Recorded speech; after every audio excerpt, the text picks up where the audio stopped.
Check, check, check.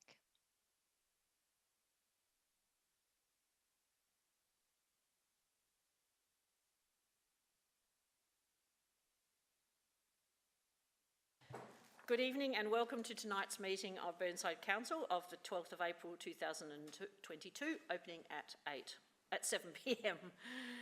We are still wearing masks unless eating or drinking, so please bear with us as we continue to protect members, staff and the community.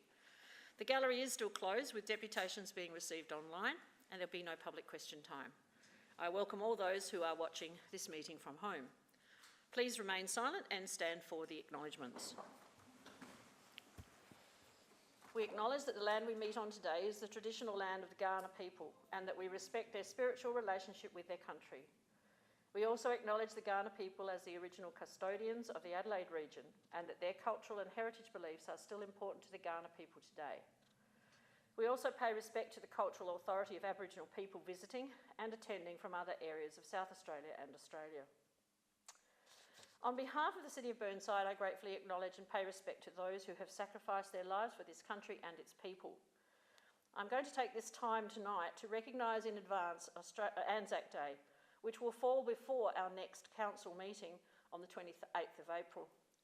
I urge you to attend a dawn service, join the march, which is being held once again, take time to read the ode, or have 2 minutes silence to remember, lest we forget. We also stop to demonstrate sympathy for all those currently in war-torn Ukraine. And I'd like us to take a minute's silence after my next sentence to pay respect to all those people. We will acknowledge them all with 1 minute's silence.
Finally, we seek understanding and guidance in our debate as we make decisions that will impact on the lives of all who reside, study, work in or visit the City of Burnside.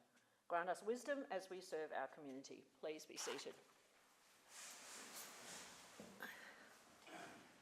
Please be patient and respectful of each other, especially with these operational conditions tonight. It's important that all views of the elected members are heard. We'll be using the auto queuing system. So use your button on your microphone to raise your hand and do not speak until I have acknowledged you. Remember also to turn off your microphone as soon as you've finished speaking. Please turn off your mobile phone or place it on silent during the meeting so that we can focus on the debate. For those of you who are at home, our CEO Chris Cowley is unable to be with us tonight because he has COVID. So seated to my right is Mr. Martin Cooper, Director, Corporate and Development, acting in his place.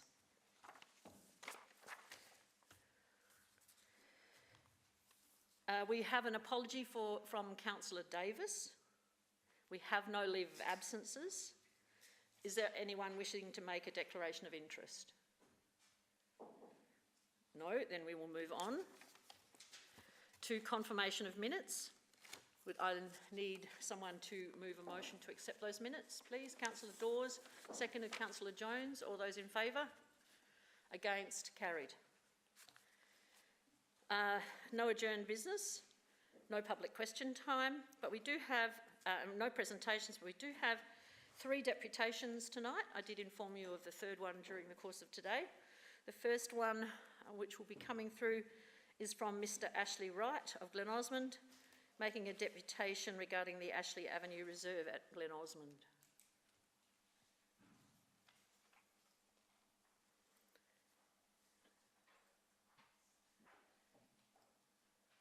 Good evening, Mayor Monceau and councillors. Can you hear me okay? Lovely. Thank you for providing me with the opportunity to speak to you tonight regarding the protection of the Ashley Avenue Reserve in Glen Osmond from a residential land claim which has the potential to subsume a portion of what we currently recognise as council land and likely result in the destruction of the 100-plus-year-old historically significant olive trees in this section. As mentioned, my name is Ash Wright. I'm a current serving senior officer in the Royal Australian Air Force. I run the Air Traffic Control Service at RAF Base Edinburgh, and I'm a veteran of 3 Middle East tours. I was born in Rose Park at the Queen Victoria Hospital and am a proud City of Burnside resident. The Ashley Avenue Reserve is very significant. In isolation, it is a magnificent asset for Burnside residents and visitors alike. However, as part of a broader heritage area that is the old Ben Acre estate, it is a key part of our city and state's history, which at times reaches out to the national and international stage. I've had the good fortune to speak locally and interstate on the subject and was approached last year by the TV program Who Do You Think You Are for research assistance. A quick background on the reserve and the trees. For Burnside residents and visitors, the reserve is a quiet place of reflection and recreation. For fellow military veterans and I, it is a place where we can honour the former owner of the Ben Acre estate and street's namesake, Major Lancelot Ashley Lewis. Major Lewis served in Gallipoli and Egypt with distinction and was wounded on several occasions. He returned from the Great War to continue the family's pastoral and business interests. The pastoral company merged into what we now know as agribusiness Elders Limited. Sadly, he succumbed to his war injuries in the late 1930s at a relatively young age. Having conducted research and presentations on the Lewis family and the Ben Acre estate, I can say with confidence that the remainder of the estate, the reserve, and surrounds are a hidden gem in terms of our area's heritage, and they must be preserved at all costs. People are only now realising its significance. A memorial plaque for the reserve with associated media coverage is currently being worked on to acknowledge Major Lewis and the significance of the reserve, and it is vital that the reserve, and in particular the olive trees which form the backdrop at the northern boundary of the reserve, are maintained and protected. They are significant. They were planted in the 1910s by Major Lewis's father, member of the Legislative Council and pastoralist, the Honourable John Lewis. The olives were planted as part of a garden that was described in its heyday as one rivalling the Adelaide Botanic Gardens. Old trees and parts of the 100-plus-year-old hedgerow from the estate garden remain, including the 150-year-old white cedar in the middle of the Ashley Avenue Reserve. The old Ben Acre Manor House remains in place in between Ben Acre Close and Ashley Avenue and is state heritage listed. The adjacent mews and reserve, local heritage listed. Whilst olive trees are often not seen as desirable in an urban setting, they contribute significantly to the amenity of the area, help cool the immediate environment as part of Burnside's urban forest, and form an important habitat and food source for local wildlife. At night, the reserve is teeming with nocturnal creatures, and during the day, the reserve has an abundance of bird life in the olive trees. The fact that the trees were planted as part of a wider food source for the estate is significant also. Recording and preserving food source history for modern Australia is critical, culturally appropriate, and akin to what we now recognise as important by way of preserving and promoting Indigenous practices, customs and heritage. I urge Council to explore all options to ensure that the current residential claim to a portion of the Ashley Avenue Reserve is reviewed and verified by accurate survey data before any offer to purchase land back for public use is pursued. The purchase of land to save the trees and maintain the amenity of the reserve should only be a last resort in the event the survey data supports a land claim. The reserve and portions thereof, as we recognise it now, should continue to be treated as belonging to the City of Burnside until evidence to the contrary is forthcoming. I commend Councillor Carbone's initiative to have a contingency plan in place via the motion to be put forward tonight. Hopefully, this will contribute to a broader council trigger plan should the survey data support a residential claim. As of late last week, survey data proving residential ownership has not been produced in support of the relevant development application.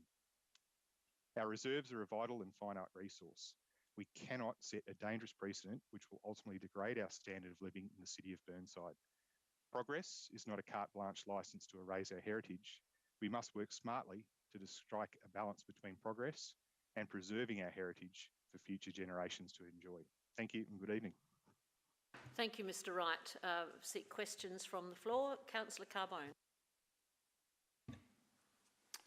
Thank you, Ashley. I just wanted to, I do have a question, but I just wanted to firstly acknowledge publicly all the work that you've been doing over the past few months with this issue. It's been deeply appreciated, and I know that your neighbours appreciate all the efforts that you've put in.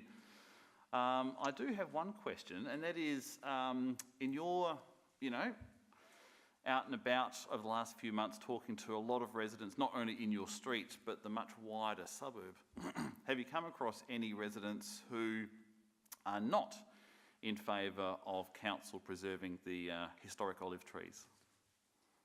Thanks, Councillor Carbone. Look, I have no doubt that there will be people who are not in favour of maintaining the reserve as is.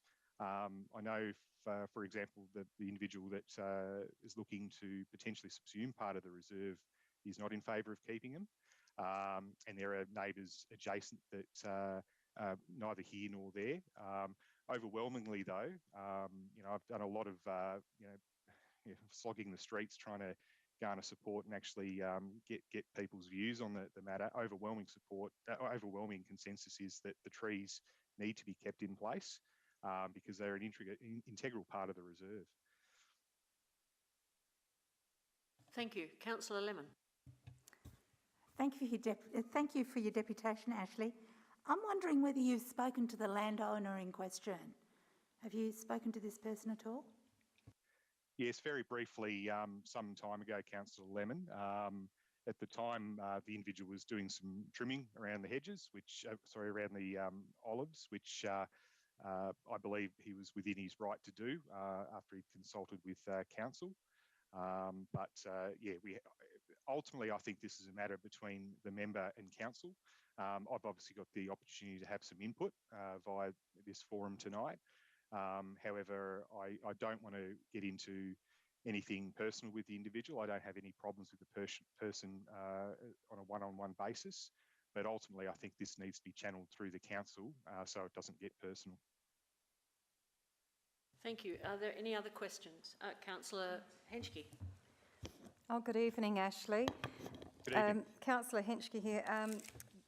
The State Heritage Register, South Australian Heritage Register, do you know about that? That you can register olive trees on the South Australian Heritage Register in your research? Oh, I wasn't aware of that. That's actually, so you actually confirming that you can actually register trees on the State Heritage Register?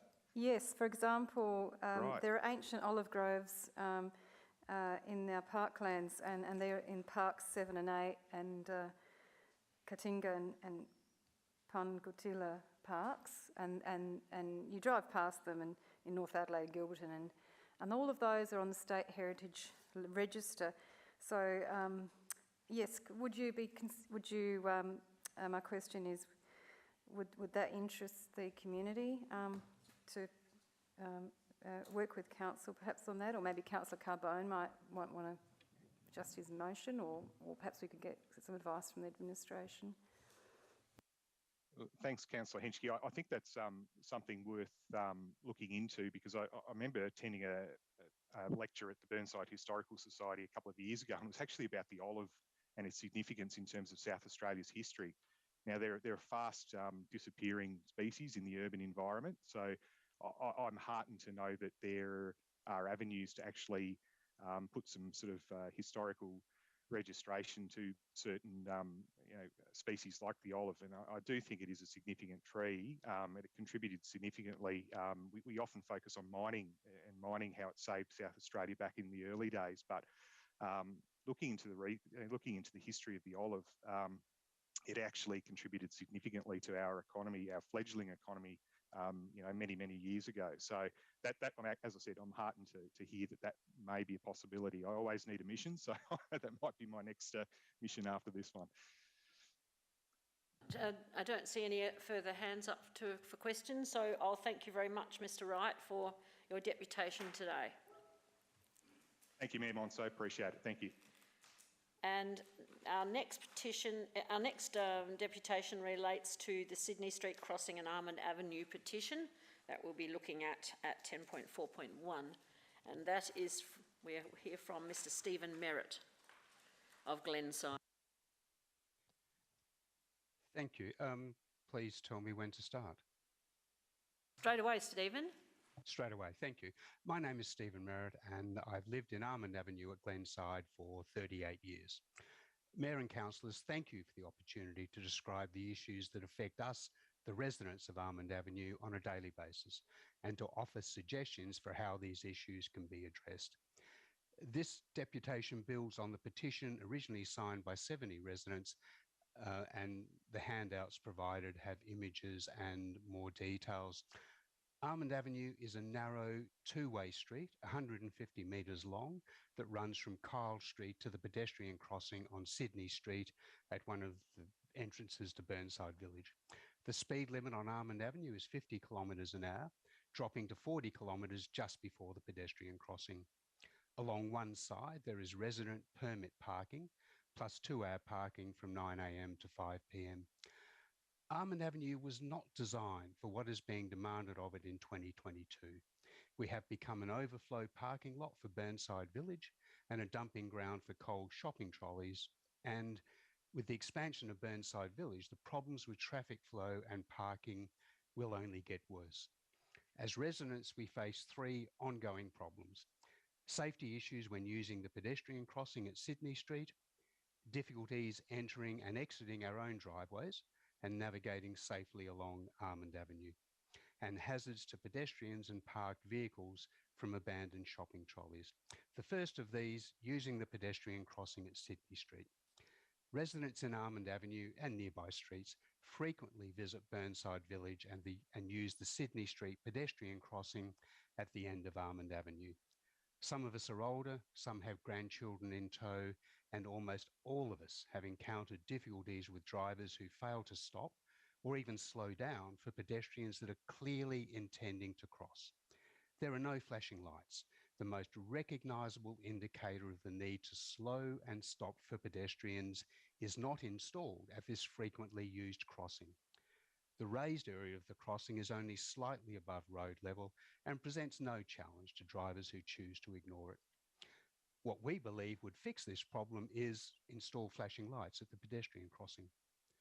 The second issue, safely exiting and entering our driveways. Now, this is complicated by vehicles parked across driveways, blocking our view of the road and making it impossible to see if there are oncoming vehicles and in which direction they're travelling. Unlike Sydney Street, there are no lines indicating designated parking spaces, and there are often more parked cars than legitimate parking spaces. People even park over the fire hydrant. With two-way traffic flow in a narrow street and parking on one side, there is no space for oncoming vehicles to pass each other.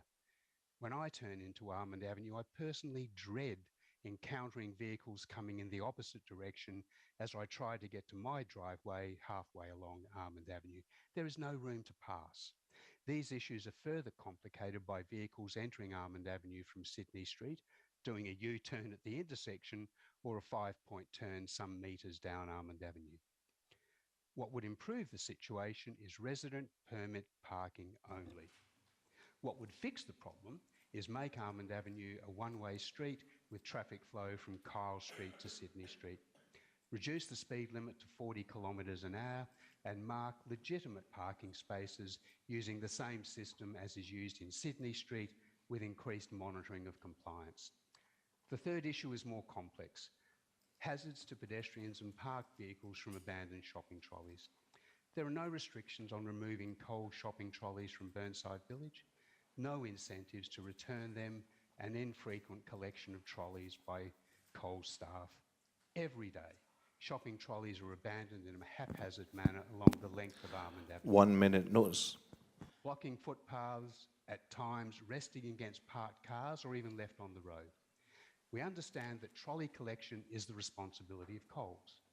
Residents have followed council recommendations and repeatedly notified Coles of the issue with no real change. We seek your assistance to find a lasting solution to the hazards posed to everyone who uses Almond Avenue.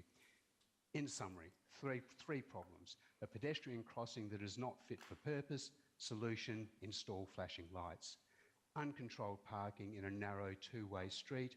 Solutions mark designated parking areas, make Almond Avenue one way and reduce the speed limit to 40 kilometres an hour. Hazards from abandoned shopping trolleys needs a negotiated preventative approach with council involvement. Thank you. Thank you, Mr Merritt. I have a question from Councillor Dawes, first of all. Thank you, Stephen. You explained yourself very well. I just want to make sure I've got it right.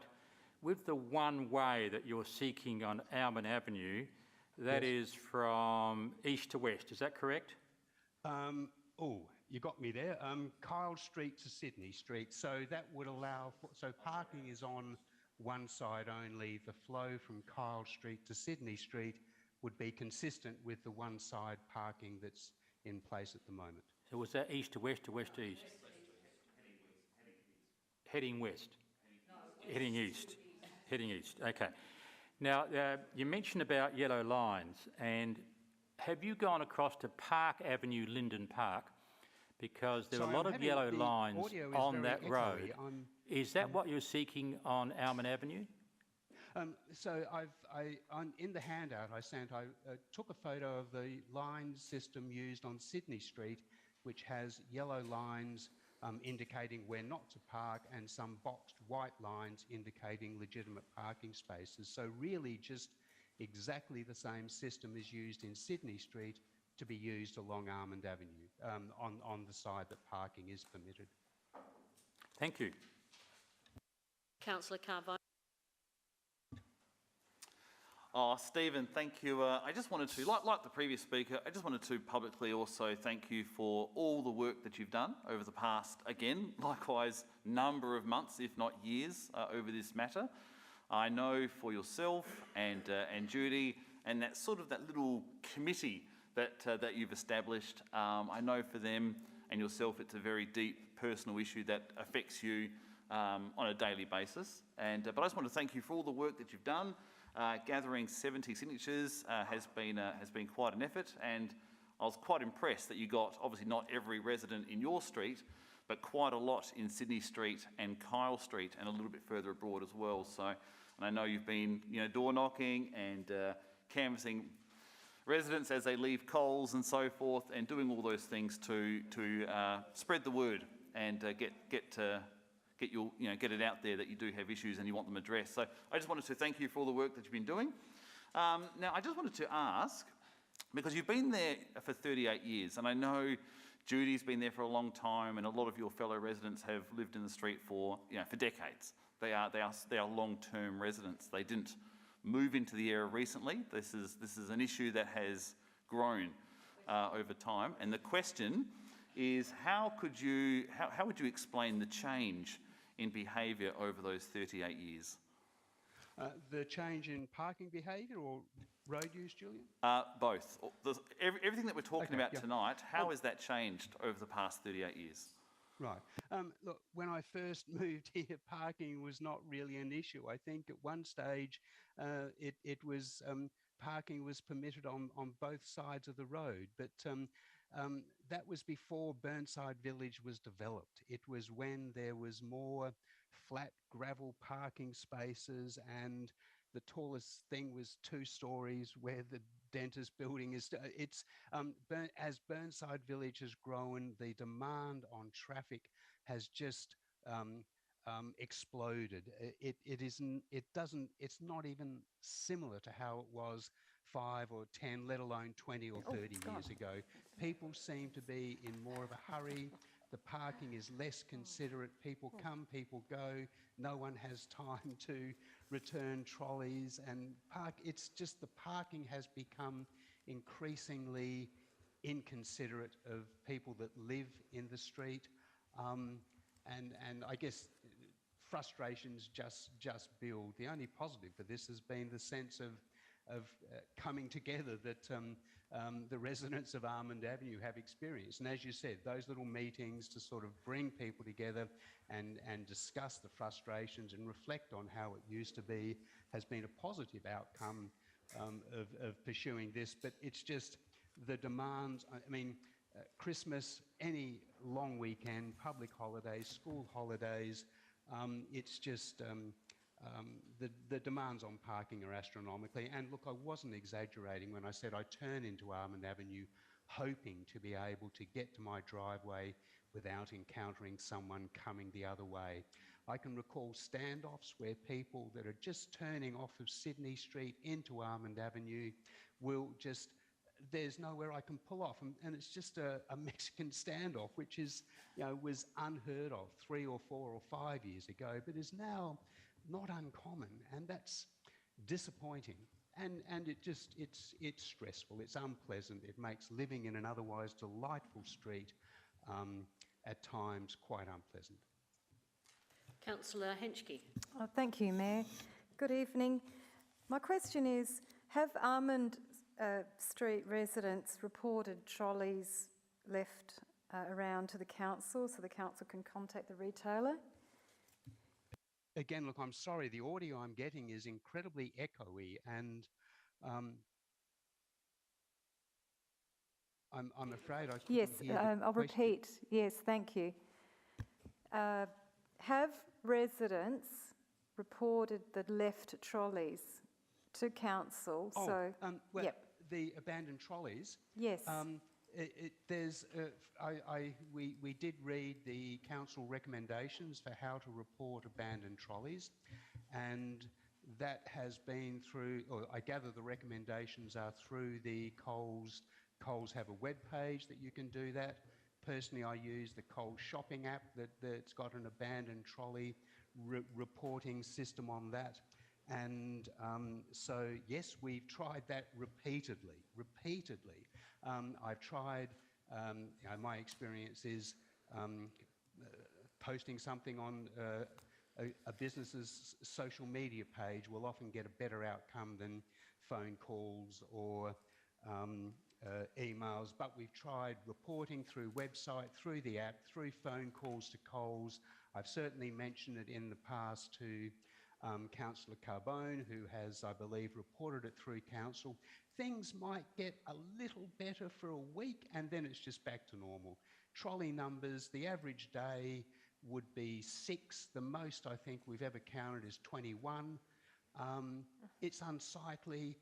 They're left blocking the footpath. The lighting is not great.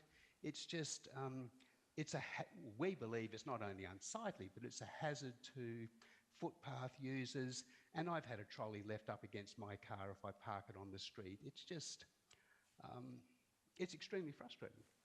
And to have tried to notify Coles, it just, it doesn't go anywhere. There's a short-term improvement and then right back to how things were after a week or two. Thank you. Councillor Lemon. Thank you.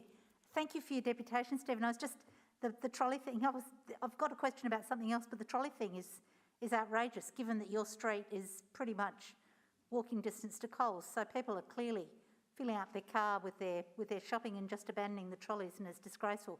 And I'm just wondering whether it needs to be escalated to the owners of Burnside Village from Coles so that they can in fact encourage Coles to be collecting trolleys from the near environs as such. But that was not my question. My question is this. I agree with you entirely about the pedestrian crossing, because I've come to that pedestrian crossing when I've not really focused that much, and it is in a dangerous place. It's dangerous for drivers as well as for pedestrians, obviously. A lot more dangerous for pedestrians. Do you think that relocating that to away from a crossroad, it's at a T-junction now virtually, do you think that would make that pedestrian crossing safer, given that you're on the ground there pretty much on a daily basis? Yeah. Look, again, thank you, Councillor Lemon. Look, I'm sorry, I'm just getting really echoey audio, and try as I might, I'm having trouble understanding the question. I just because I can't hear it more than it being articulated well. I gather the question was about the pedestrian crossing and also the trolleys, but I'm afraid the specifics were, I couldn't quite discern what was being asked. I'll try and be clearer. I'll try and be clearer. Do you think the pedestrian crossing would be safer if it was relocated further away from Almond Avenue? Oh, I see. I gather it's located where it is because it crosses straight into the steps that lead up into Burnside Village. So its location makes sense in terms of the entry point to Burnside Village. There's the community bus that parks there. There's the ramp that goes up. So I gather the pedestrian crossing is located where it is because of access to Burnside Village, be it stairs or the ramp. I'm not convinced that it would be any different if it was located closer to Greenhill Road. I think it's a Sydney Street is a street where people seem to be in a hurry, either leaving the underground car park or turning left into Cater Street to get into the entrance to the other entrance to the underground car park. I'm not sure that it would make any difference if it was located closer to Greenhill Road from where it is at the moment. I'm not sure that it would make any significant difference. Thank you. I've just got one quick question. How does East Waste negotiate the street for garbage collection? I'm sorry, I missed that again. Was that about trolley collection? How does East Waste negotiate the street for your garbage collection? Well, fortunately, come night time, like after Coles closes, the traffic thins considerably. And I guess personally, well, many of us along the road make a point of positioning. I mean, you can tell which parks, the permit parks that are likely to be used are fairly predictable, but after 9 p.m, Almond Avenue is extremely quiet. East-west for rubbish collection, there don't seem to be any particular problems. We've mainly learnt to position our bins away from parked cars, and I'm not aware of any difficulties that East-west encounter, but I think looking along the road, you will see that people place their bins in a way that are likely to be the easiest to collect, with some consideration for the fact that those trucks need to navigate down. So they don't seem to have any difficulty, particularly given that they tend to arrive in the early morning before the traffic and parking builds up. All right, thank you very much. And thank you for coming in and doing your deputation. Thank you. Thank you for your time. Our third deputation is regarding the community consultation for the redevelopment of the Dulwich Community Centre, and it is from Ms. Rebecca Lundy of Dulwich. Can you hear me? Yes, thank you. All right. So thank you for the opportunity to talk tonight about the community consultation for the Dulwich Community Centre. My name is Rebecca Lundy. I'm a resident of Dulwich and I'm a direct neighbour on the western side of the Dulwich Community Centre. I've lived in this house for 15 years with my husband and 3 children. I'm speaking on behalf of a group of residents who live in Union Street and the surrounding area to request that Burnside Council undertake community consultation regarding the redevelopment of the centre. I have a petition to this effect signed by 16 of the closest neighbours, which I was unable to submit to this meeting due to the timeframes. As residents of Union Street and the surrounding area, we believe we should have the right to be included in any consultation regarding the redevelopment of the community centre. Our chief concerns are, point 1, the parking and traffic issues that occur in our residential street when the centre is in use. Union Street is a narrow residential street with enough room for parking down each side with 1 lane of traffic in between. The street already has a large number of cars parked on the street due to households with multiple cars and limited off-street parking. When the community centre is running classes, the street is parked out and many of the surrounding streets are also impacted. The cars regularly park or wait in people's driveways, partially obstruct driveways and block the street. The proposed redevelopment plan includes only 3 extra parks, which is inadequate to resolve the problems we currently have, let alone any further expansion of the centre. Point 2, the increasing noise and pedestrian traffic in the street, including the safety of child users. The centre generates significant noise and pedestrian traffic when it is busy. Noise from users talking in the garden on the street is very audible inside the houses of the street and can continue well after the centre has closed. Children often enter and exit the building unaccompanied and at times run across the path of cars exiting the neighbouring property. The redevelopment plan does not improve this situation. There appears to be a footpath on the eastern side of the development, but the majority of car parking in the street is to the west, and the children will need to cross a car park to get to the road.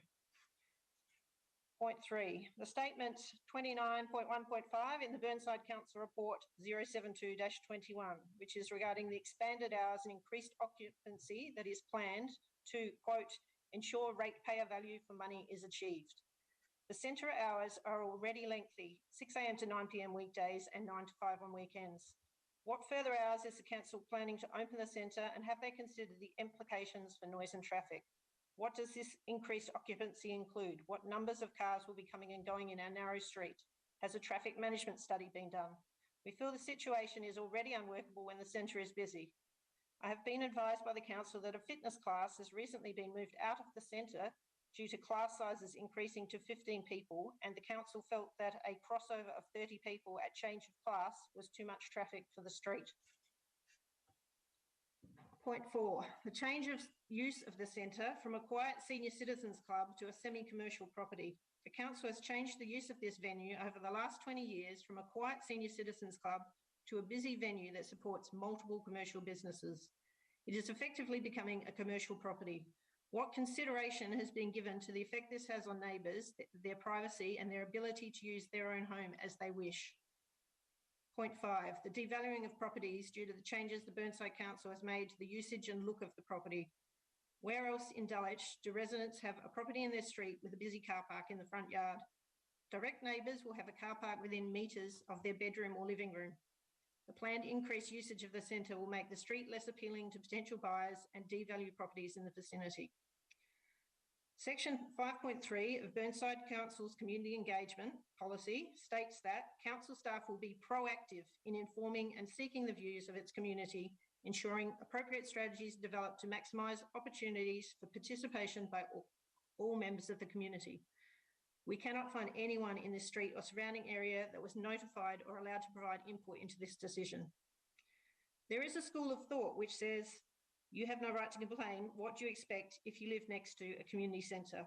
What I expect is that the users of this centre act respectfully, legally, and within the rules that were outlined to me by the Burnside Council at the time I purchased this house. This does not happen.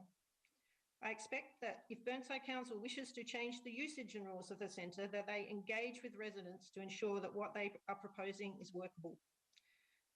I think that I am a reasonable person. I don't complain endlessly to the council about behaviour of community centres, and when I do, it is because I've been pushed to my absolute limit by the disrespectful and inconsiderate behaviour of community centre users.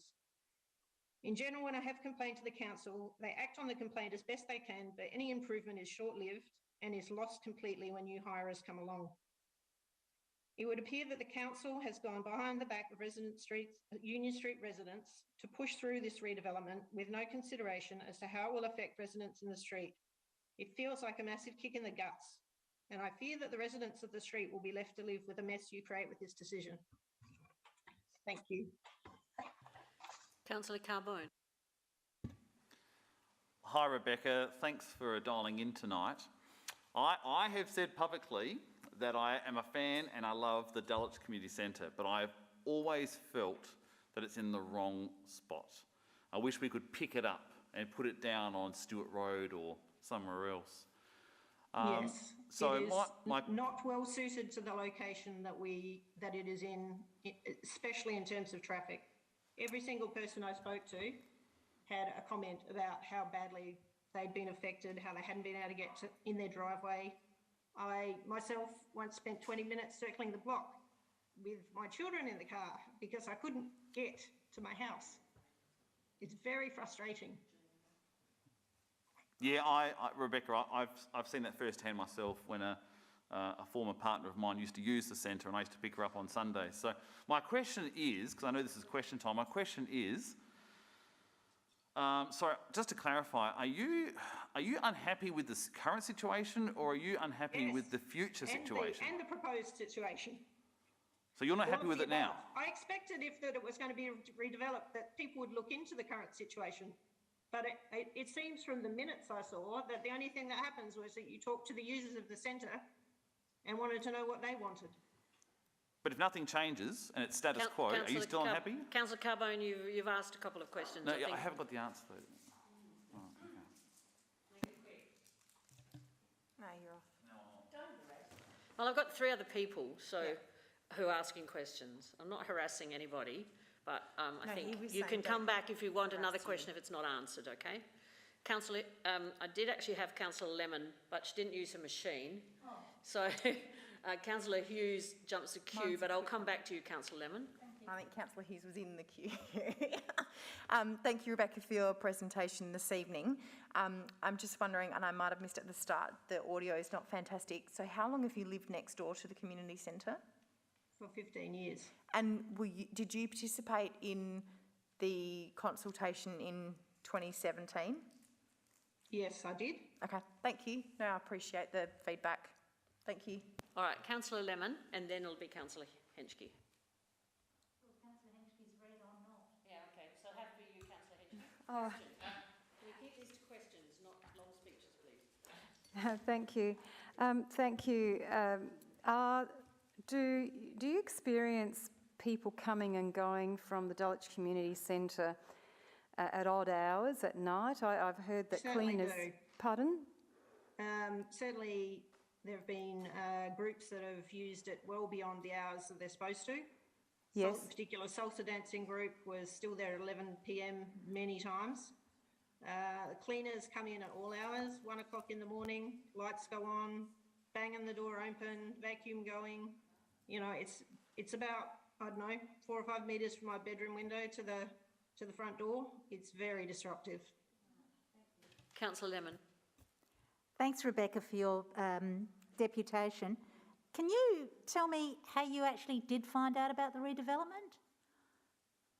We didn't find it out through the council. We found out through a brochure from the Eastern Residents Association, who very proudly proclaimed that they had got the Burnside Council to approve funding for redevelopment of the centre.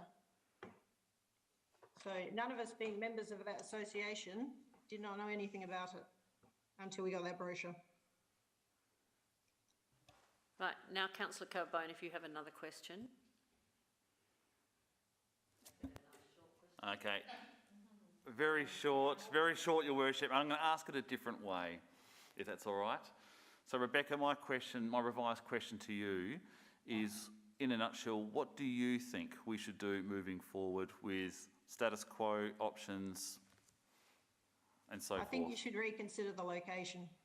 I don't think that our street can support the traffic and parking that would be required for that community centre to be viable.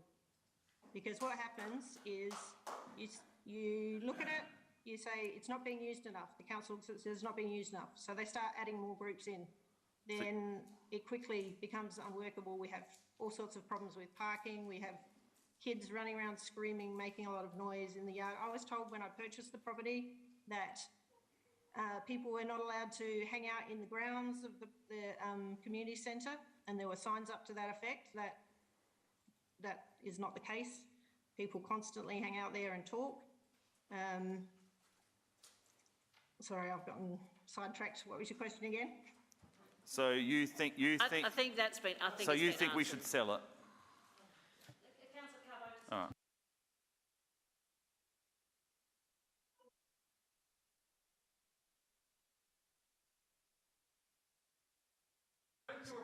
Excuse me, Councillor Carbone. Point of I've order. asked you to stop. Ignore, all right?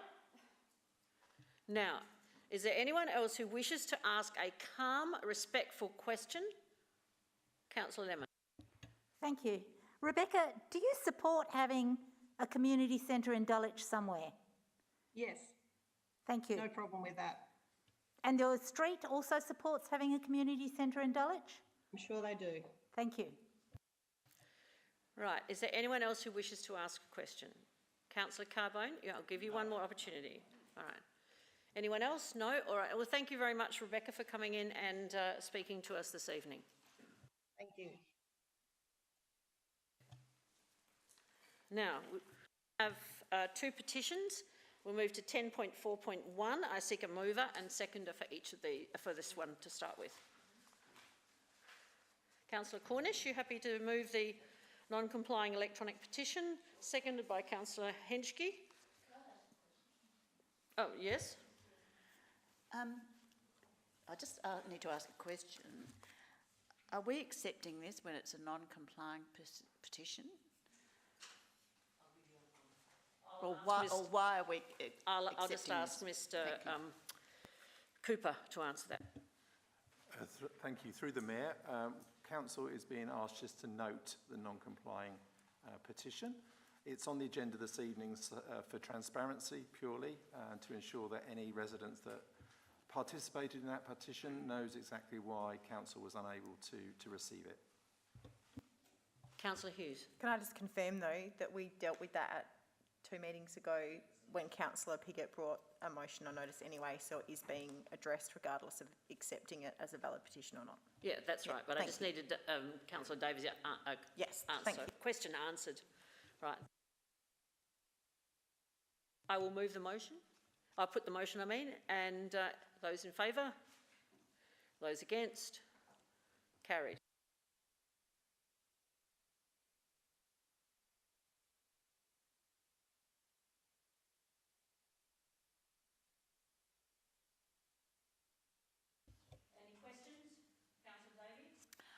Thank you. I just wanted to, I heard some very cogent arguments tonight.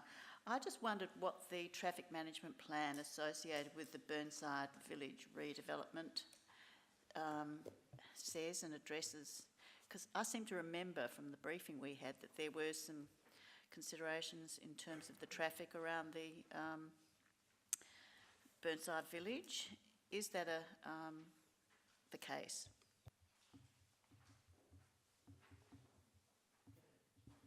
I might just pass that one to Mr Camp, please.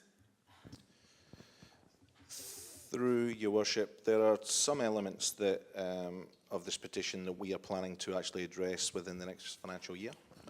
There's some elements that we will certainly look at and will consider.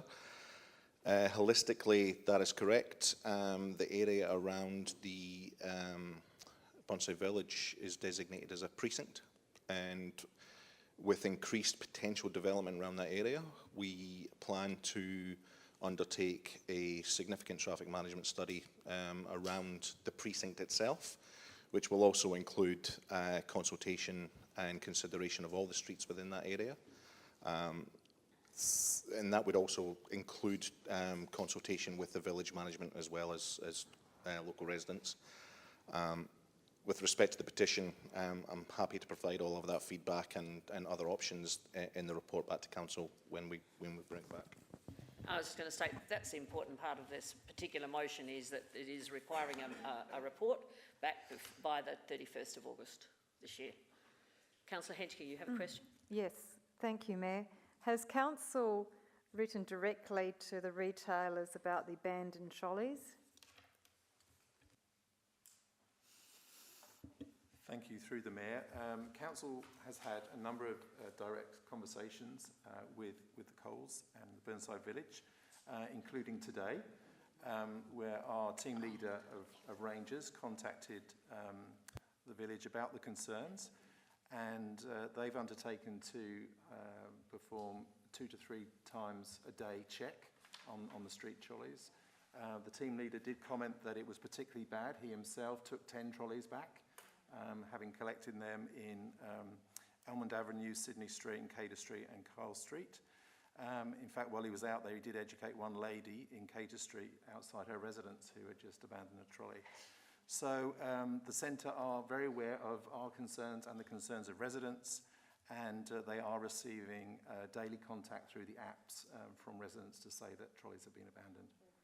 Right, Councillor Davey, you have a question? Thank you. Following up from my previous one, does the proposed city master plan also consider this sort of, I mean, Mr Cant gave us a comprehensive answer. Will this issue also be incorporated in the city master plan, and along with all the other problems that we've got around Burnside in terms of as a commercial centre? Will that be part of your response to us? Mr. Kent. Through your worship,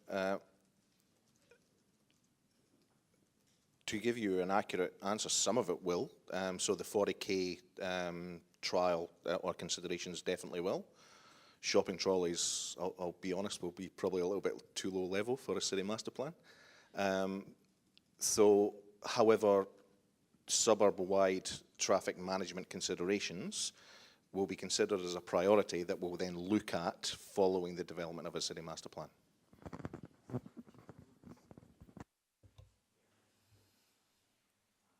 All right, thank you. Have you got another question, Councillor? Thank you. And my third question relates to shopping trolleys. Do we have a bylaw?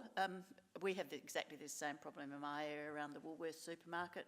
Leabrook is just decorated with shopping trolleys that are left everywhere. Do we have a bylaw, or is there any possibility of us formulating a bylaw to deal with this issue? Through the Mayor, no, we don't have a bylaw. It's certainly something I'm happy to take away and bring back on notice and possibly provide that through the report. So we just need some time to consider that. Thank you. All right, if there's no one else. You have another question? Yes, thank you, Mayor Monso. A question, isn't the Local Nuisance and Litter Control Act 2016 the relevant act? I'm reading from the Local Government Association here, and we'd just be doing it.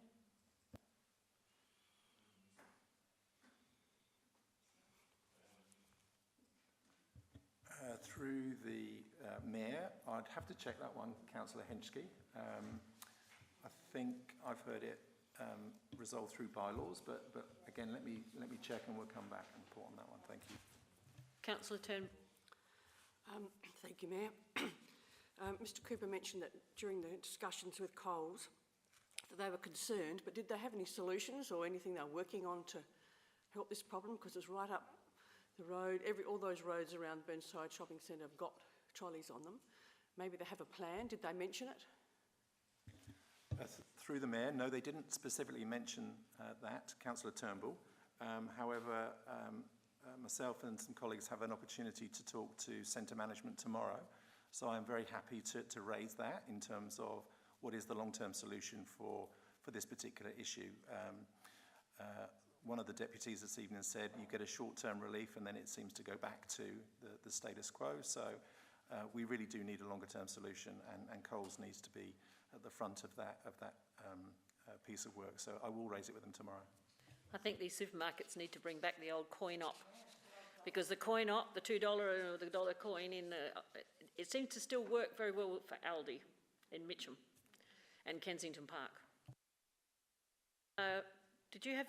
No, I had to put my finger up because I forgot that I need to put my finger here.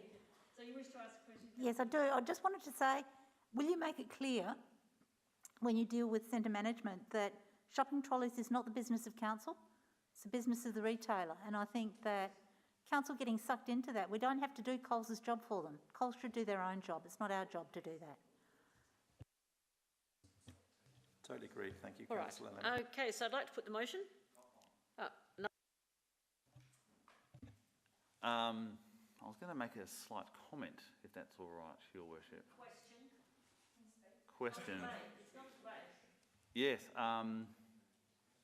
No, I'll withdraw it. It's okay. Sorry, all those in favour? Against? Carried.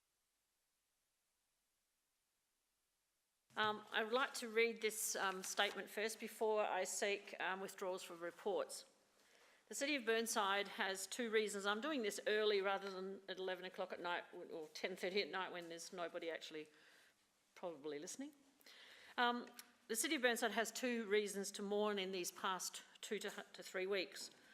Firstly, the loss of the Adelaide East Herald with the death last week of Piers Straker, the editor.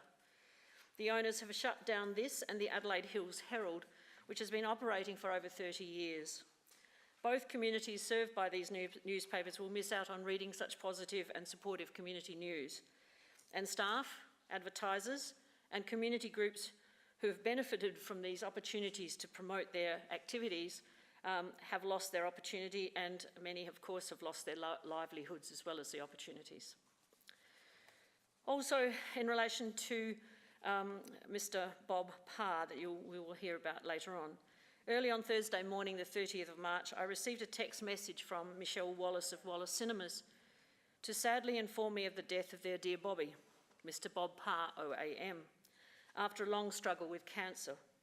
Bob had worked for Wallace Cinemas for over 50 years, and 40 of those years, from 1971 to 2011, he spent managing... No, excuse me, I have the right to say this, and it is not related specifically to the motions.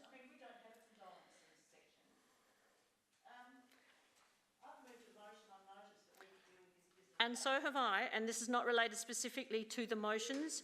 No, it's not. Jane, I'm allowed to provide this commentary, okay? As the chair of this meeting. Right, I immediately placed a sincere, as a leader of this community, I have the right to continue with this. I immediately placed a sincere sympathy post on my Mayor's of Burnside's Facebook page, and after discussion with the CEO, this was subsequently shared on the City of Burnside's page. When the official announcements were made on the weekend just past, on the Saturday the 9th of April, I posted on the Berries funeral page on behalf of the council. I will be attending the funeral tomorrow. He will be remembered for his dedication, integrity and devotion to independent cinema and his charitable works. There are two motions on the table tonight that deal with the recognition of his service to this community. I will provide more detail regarding this service later in the evening, as I'm sure Councillor Davey will as well. Yes, Councillor. Mayor Monsori, am I able to propose that we then move to 13.3 and 13.4 to cover that off now? If we do have members of the community listening, I think it would be appropriate given what you've just said. Only if it's the will of the meeting. Yeah. So I'm happy to move that we move to 13.3 and then 13.4. And you've seconded it, Councillor Piggott? Can I get an indication from the rest of the floor? Thank you. All right, then we will move. Councillor Davey, you have the first one.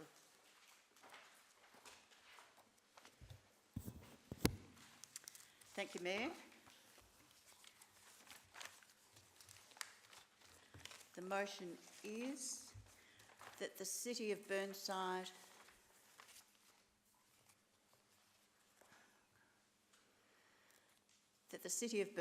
acknowledges the passing of Mr. Bob Parr, OAM. Can you add OAM? And his role as manager of the Council's Chelsea Theatre for Wallace Cinemas for 40 years. Bob was the face of the Chelsea, a highly respected part of the community, loved the old theatre experience of the Art Deco cinemas, and in his time the Chelsea hosted hundreds of charity events, film festivals and live shows. As a background, Burnside Council acquired the Chelsea Cinema during the term of Mayor George Bolton, and for a long period Wallace Cinemas was contracted to operate it. Wallace appointed Bob Carr to manage the Chelsea, which he did for 40 years, as has been mentioned, to 2012.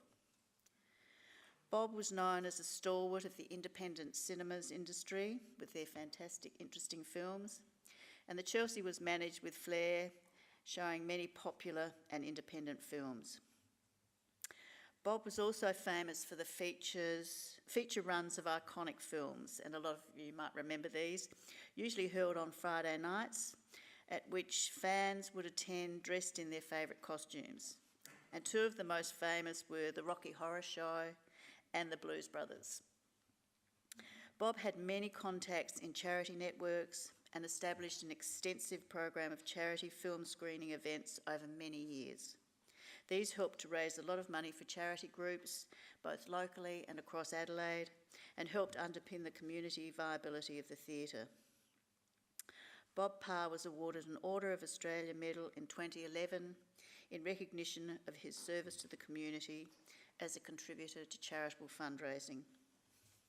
When the Burnside Council of 206 to 210 decided to sell the Chelsea, as it wasn't in the business of running a cinema, The community was roused into action to prevent the sale. A very active, high-profile Save the Chelsea Action Group gained considerable media and community input, and many rallies and meetings were held at the Chelsea Cinema with Bob's support.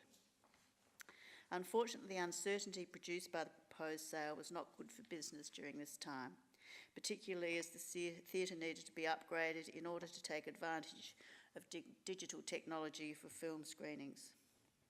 When a new council in 2010 agreed to retain the Chelsea in council ownership and not sell, they advertised for tenders to manage a new theatre, and unfortunately Wallace was not successful. Sadly, City of Burnside lost the capacity and drive of Bob as a manager. He was still closely connected to the theatre and to lots in the community, and while when Republic Theatres took over the cinema and it was renamed the Regal, Bob still took a great interest in the theatre and the other Art Deco theatres and independent theatres around the area. He was a wonderful man with lots of passion for the theatre and also for his community and raising money for charity. So we note his passing and thank him for all of his service to Burnside. I seek a seconder. Thank you. Do you wish to speak? Councillor Lemon? I'm happy to support this, but I'd actually like a bit of a change. Where it says manager Chelsea Theatre 1971 to 2011, it actually looks like that is his age. I think that's a bit... So, former manager of Chelsea Theatre from is then very clear about what that says and perhaps on a different line. And I just think that then we're not really looking as though this is a different person than the one... Also called the Chelsea Cinema. Cinema, yes. Well, then let's call it the Chelsea Cinema. Former manager of the Chelsea Cinema from. And if the mover would agree with that as a slip rule, I'd be really happy. I'm happy to accept that. Thank you. Thank you. Are there any questions or comments that wish to be made? Councillor Piggott. Yes, look, Bob Parr is worthy of recognition by this chamber. Thank you, Councillor Davey and Mayor Monceau for raising it tonight. I came in at the end of the story in regard to the controversy around Chelsea Cinema at 2010. But ahead of that time, I was certainly aware of Bob Parr as a person, as a major community person, Chelsea as a community asset, really. That he was, well, I'm sure he had people help him, but really Bob Parr was the face of Chelsea Cinema for as long as I can remember. Not all of the 40 years that I remember, but I'm sure he was. So yeah, I think he was recognised with the OAM justifiably, and it is sad too that we've lost him to the community. Thank you. Is anyone else who wishes to speak? Councillor Carbo. Thank you, Your Worship. So I was part of council during that period, and you know, one thing I remember about Bob was the fact that even in the most heated of debates, when all things were said, including from me, that I do regret saying to Bob about him, he was always a perfect gentleman. He was always cool, he was always calm and always polite, even when he, of course, every bone in his body hated probably what was going on at the time. So I did like Bob for that, that he was always nice about things, even though we disagreed. And yes, he certainly is something that we probably should all aim towards to be. Just a question, if I can, Your Worship, just on a technical matter. The second paragraph, is that part of the motion? It seems like commentary to me.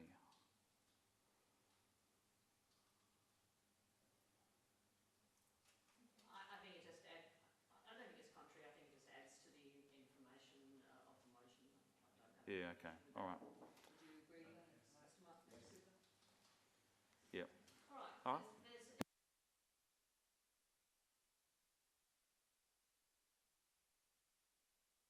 So I'll put the motion. Those in favour, those against, carried. This second motion was really about going further than the recognition, and that is in relation to having a permanent memorial to Mr. Parr in the theatre. So my motion is, can you put the motion up, please? I recognise it's already there, sorry. So Valet Bob Parr, Member of the Order of Australia. This is the highest national recognition for outstanding achievement and service to community, and this was well deserved for Bob's commitment to fundraising for charities. I would like Council to go beyond a letter of recognition, which I appreciate that Councillor Davey has presented tonight, and create an appropriate memorial in the foyer of the Regal Theatre as a permanent reminder and celebration of his service to this community.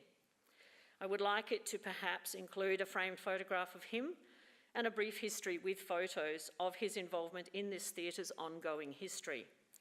The Save the Chelsea group are supporting me in this endeavour, and I have spoken with Steve Virgo, the current manager, about this possible plan, which he is also very keen to pursue.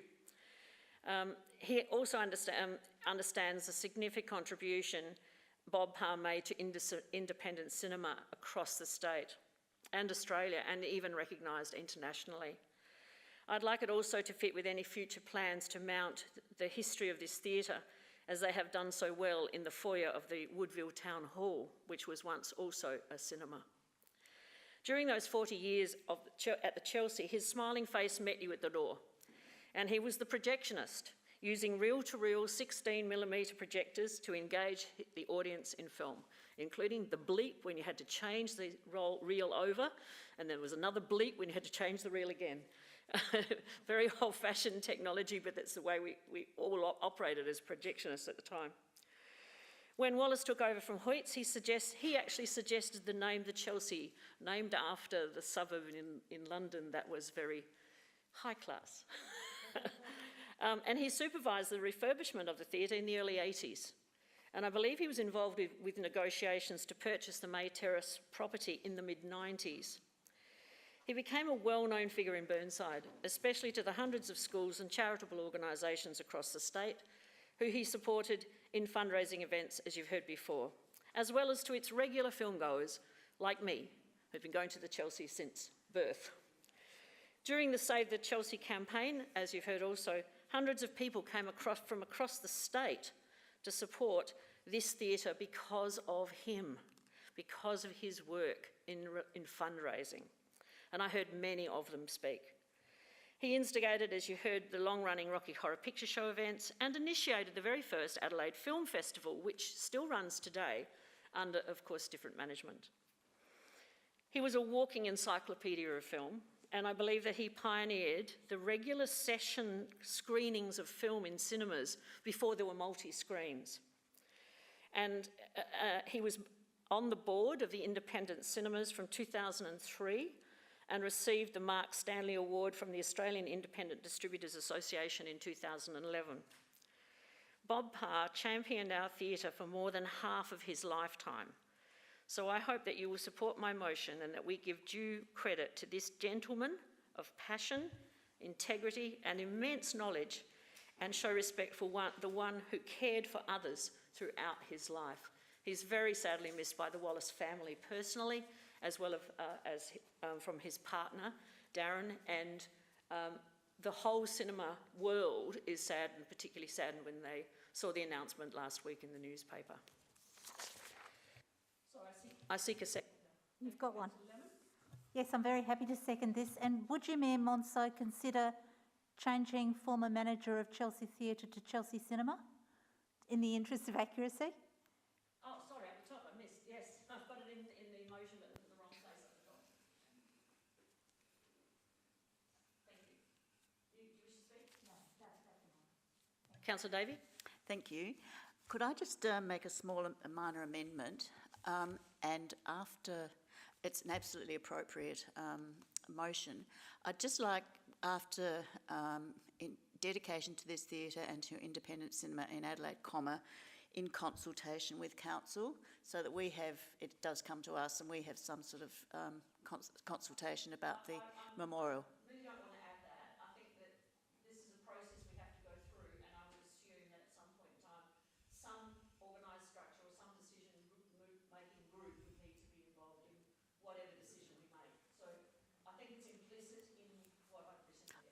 Well, I'd still like it in, because that doesn't get recognised when it comes to the crunch.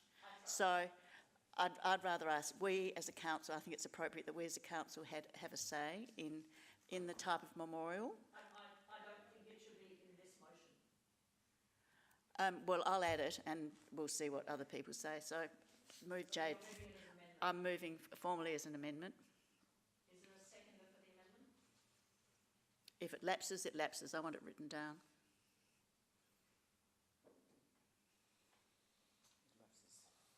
You can see there's no...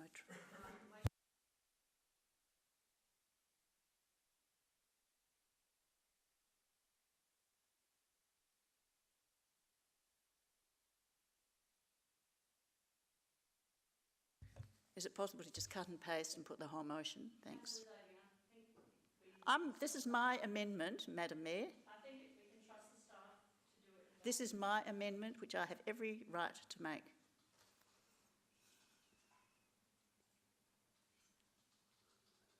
In consultation with council. Thank you.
Thank you, Worship. I am happy to submit the officer's recommendation with one minor amendment, if I can, in item 1, Bronny, the 2021-22 be changed, and that's being changed right now to 22-23.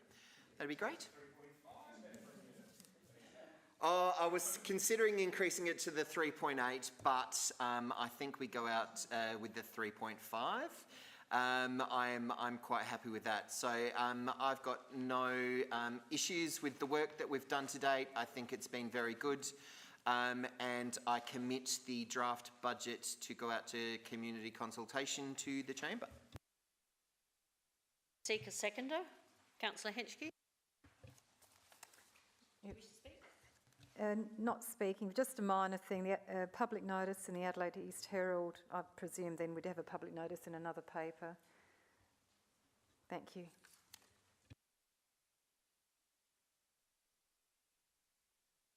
More?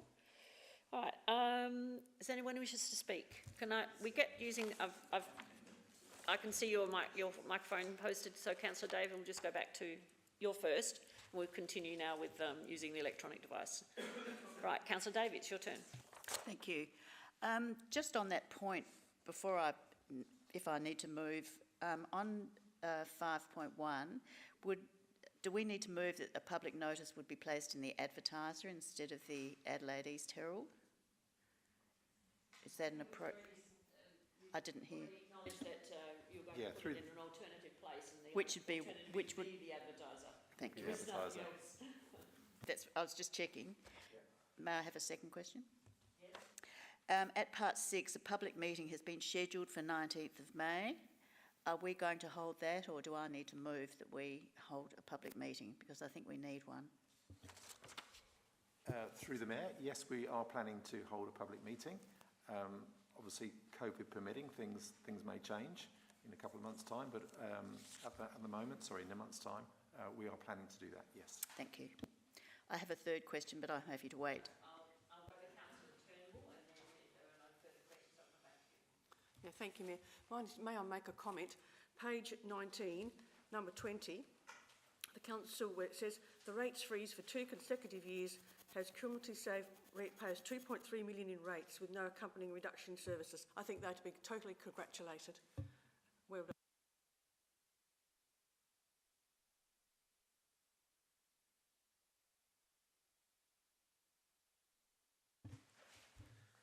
Councillor Pickett. Thank you. I've just got a couple of comments on it, really. I certainly support the increase of the vacant land rate to make sure it remains effective. It was introduced, I think, to be an incentive to people owning vacant land to get on with doing something with it. Actually, there's a creepy crawly on top of it, Mike. I'm a bit nervous of it. So it is making its way away from me at the moment, so that's probably okay. The other thing, there's a couple of things that disappoint me about the budget, I'll be honest. One is, even though it's actually quite a small thing, but we do maintain rate capping for people who have incredibly high increases in their valuation, and we decide to change the rules for them and let them off the top end of it. I'm told there's very few of them and it doesn't amount to very much, so so be it. The other is I do feel the interesting Councillor Turnbull's congratulations. It is true having the what's said in regard to the numbers. It is true assuming that we would have put it up by the LGPI. But always putting up your rates by the LGPI assumes no actually productivity increases, no improvements in doing things actually more efficiently and saving against the LGPI. So while I'm happy to support the 3.5, I certainly don't want to see this organisation drop behind, but equally I don't think it should be an automatic thing that it'll go up by LGPI. We do need to, we're a strong organisation, I think we're a leader in local government, and we're not much further on from when rate capping from a state government initiative raised its ugly head.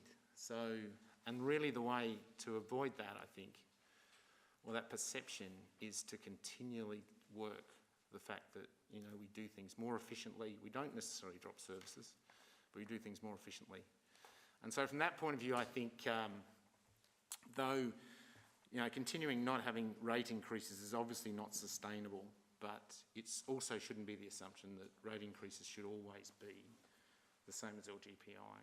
So having said that, I'm happy to support the budget. A lot of work's gone into it, a lot of good work's gone into it. It again shows how strong an organisation Burnside is. I felt the document that was produced that put to go out to consultation was very good, including your section, Lady Mayor. I often say it's too long and I'm highly critical. I read it this time and I thought actually it hit the mark exactly. Thank you very much. I tried to be positive and keep it short. Indeed you did. Keep up the good work.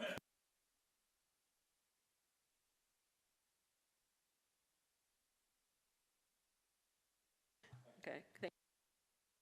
And I might just add, since I'm speaking, I might add that the audit committee were really impressed with all the documentation and actually stated how far in advance Burnside is in the way that they present their budget material to their community and how they plan and organise it. And I was very, very impressed with their comments at the last audit committee, and I'm sure Councillor Jones was as well, because he was also there. And they really highly praised the work that our finance team under Martin and Karishma, how well they work, and they are well in advance of many other councils.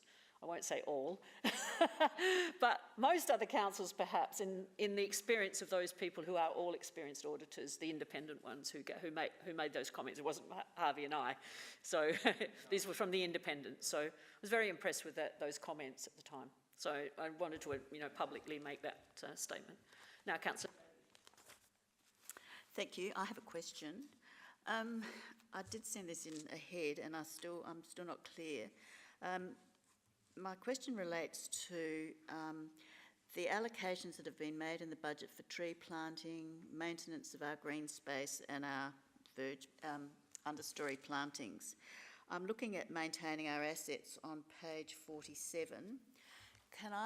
Can someone clarify to me, please, where this is included, where we've made provision for this, and for roughly how much?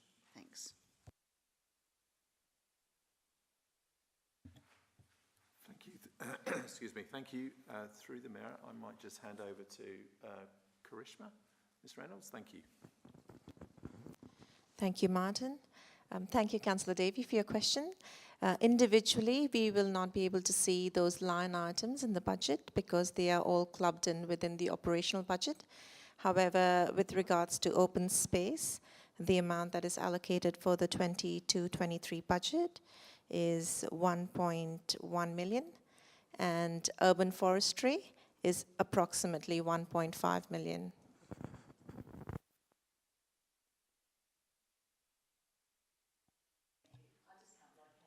Can I just follow? I just can't locate those. Urban forestry, please.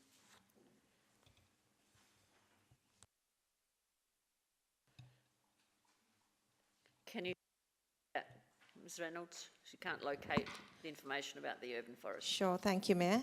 The individual line items will not appear in the budget. The reason is the format we used is the recommended format, but the model financial statements, and that does not break it down by service or allocation. All of it is clubbed together within the operational expenses, so employee costs and materials. But if we have a look, delve down deeper, then those are the numbers that were provided earlier. They will not be specifically pointed out in the documents. Sorry. If I could just add to that through the Mayor, Councillor Davey, apologies for not getting back to you with the detailed answers to all your questions. Happy to follow that up tomorrow with the team and circulate that to you and to the other members. Councillor Henschke. Oh, thank you, Mayor. A question and then briefly speak. I've asked a question before, though. Have I? Oh, yep. Yeah, I'd just like to know, I'm sure the answer is yes, but through the Mayor, we're making savings and we work to make savings because the world is becoming financially more challenging and we've got to continue making savings. And we have a number of, my question is, we do have a number of approaches like contract management, looking for savings, we renegotiate contracts, or are there any other, is there a program for all of this? Perhaps the Audit Committee is aware of, and we can make our residents aware of. I'd just like your comments, please. Thank you. Through the Mayor, Council Administration is continually looking at opportunities to make savings. Every time a vacancy arises in the staff area, we consider whether we can manage before we replace that if there's a gap in time. We look at opportunities to reorganise jobs to see whether we actually need a like-for-like replacement. In terms of our procurement functions, again, you're absolutely right, contract management reviews, looking for opportunities where we can make synergies by pooling purchases together. So it's an ongoing exercise, and I think We have worked particularly hard to deliver the services that we have in the last year or so by really looking at a bottom-up approach to our materials budget. So there are some big items in there that we can't control, but where we can, we've certainly put the hard work in to identify that, yeah. Councillor Dawes. Yeah, I just want to make sure I've got it right. In 28.3 on page 21, I am supposing that we haven't yet included the about 120,000 that Era Water is seeking from us. We haven't made that call yet, so that has not appeared yet in the final budget. I just want to understand if I got that right.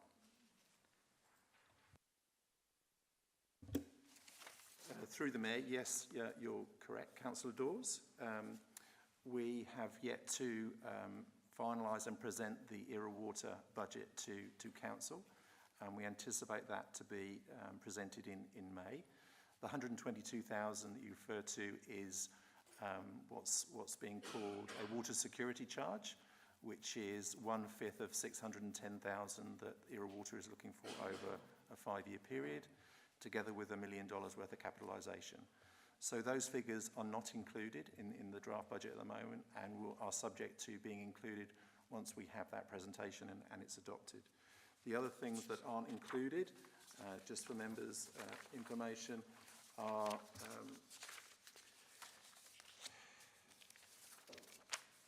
Council Administration is bringing a report on FTE caps to Council in May. If Council resolves to support any of those requests for additional FTEs, then there will be a funding requirement attached to those, depending on the phasing of when those FTEs are required. So that's one thing that isn't included. We've also currently not included the surplus that will arise from the additional vacant land rating, which if we take to the bottom line will be 193,000 that will be added to our operating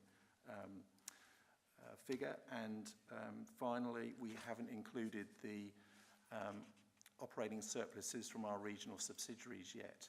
At the next council meeting, a report will be brought, which will provide you with the draft budgets for our regional subsidiaries. Off the top of my head, I know that Brownhill Keswick Creek, because of the grant funding that's coming through, we're looking at a surplus operating adjustment of positive 854,000 plus a 239,000 capital adjustment. So that is our share of what will flow through from that. So, Mr Cooper, maybe not everyone's aware of the $10 million that Brownhill Creek received. yes. Yeah. Might be just worth mentioning that. So for those of you who don't know, we've just had notification that Brownhill Keswick Creek has got some significant funding coming through, which is absolutely excellent for the project. Being a shareholder in that subsidiary, we will take an accounting transaction as a share of that grant revenue that's coming through. So our official operating surplus next year will actually look a lot higher than the surplus we're going out to the community with at the moment. That's simply because we haven't received that draft budget yet. Thank you. Thank you. Councillor Hughes. Just following on from Councillor Dawes' question, so I guess with all the ups and all the downs that perhaps we haven't seen through Era Water and subsidiaries and things, will that 3.5 still cover us? We'll be in a position that we won't need to go, oh crap, we need to up that to 4.1 to cover these ups and downs. Through the Mayor, the 3.5, the Council Administration stands by that. That is absolutely what we need in terms of the additional revenue for next year's budget. Is there anyone else who wishes to speak or ask any further questions? Councillor Davey. Thank you, Mayor. Yes, I'd like to commend the staff on the budget. I'm very happy with the 3.5% increase. I think it's necessary at this stage. I note, as Councillor Turnbull mentioned earlier, the rates freezes for the last 2 years and the savings that had accumulated to ratepayers along the lines of 2.3 million, with no accompanying rate reduction in services. I think my observation is that that was at the expense of the staff. I think the staff have gone above and beyond in these times with not replacing employees when they are due, when people leave and positions are vacant. And I worry that this has put quite a high level of stress on the organisation, because then, of course, this was all overlaid with COVID and the stressors of that. But that's just my opinion as an informed councillor, but otherwise I'm very happy to support this. I would like to see more detail about our environmental initiatives, as I asked the question earlier. I believe they're buried too much in the reports, and they can be a bit elastic at times, but because we have all sorts of other detail in here, like, you know, footpaths and all sorts of other detail, but we don't have, you know, we don't actually outline where we maintain our trees, where we include our underplantings and our maintenance of our green space. And I think, you know, our community looks for that when they look at our budget. But otherwise, I think it's a good document. Thank you. So anyone else who wishes to speak or ask any further questions? Otherwise, I'd like to go... Oh, Councillor Piggott, yes. Yeah, question. Councillor Davey raises a good point. Is it possible to flesh out that in the budget document? I know it's in other places, but to perhaps, because we do talk about lots of stuff council does, and trees does loom large. So, would it be possible to perhaps tweak the document to get that a paragraph in there on that? Ms. Reynolds, if I could just ask. Thank you. Deadlines. Thank you, Martin. I guess the question is, how far do you go? So would you quantify just open space and urban forestry? And what's then to say that we don't quantify all the services that we provide? So I guess that's a decision we need to make. If you want to just quantify urban forestry, I guess we need to provide some rationale around that. And doing one is potentially okay, but doing all 119 services would be time consuming and we'd miss our deadlines. I'm only asking for one. It's very simple for me, actually. It's not 119. It is one. You've answered the question here tonight. A paragraph that sort of said what you just said to Councillor Davey would at least then pinpoint that we're putting $2 million into trees. I think that is a good message. If I could just jump in through the Mayor, we'll take that away. We have got a little narrow window of opportunity to include something, so if we can, we will. Happy to do that. Thank you. Any further questions, comments? Otherwise, I'll go back to Councillor Cornish. You'd like me to put the motion? All right, I'll put the motion. All those in favour? Against? Carried. And I believe this plan is going to go out just after Easter. All right, 11.2, Councillor Davey, Operational and Community Land Motion Register.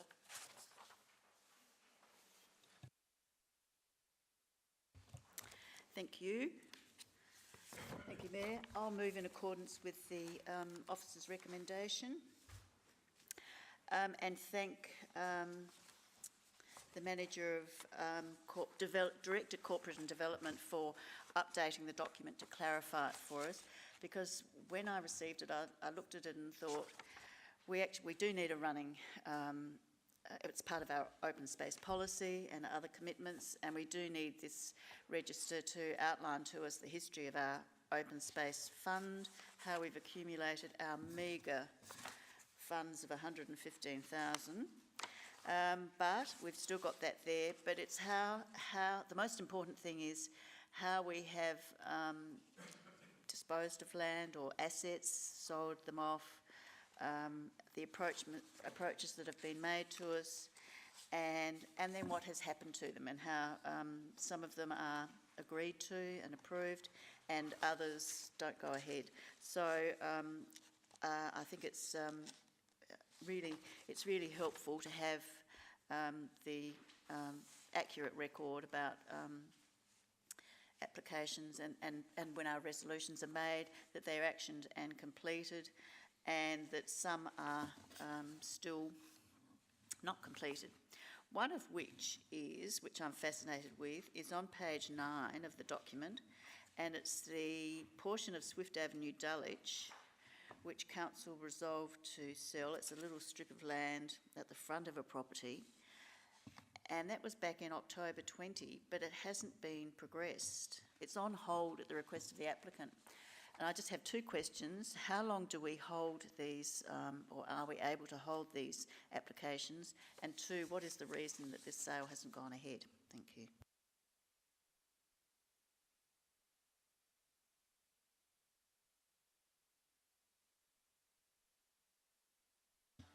Thank you. Through the Mayor, I will hand that over to Mr. Brennan. Thank you. Thanks. Through the Mayor. So following that resolution being made, we've worked with the applicant to progress the next steps of that process.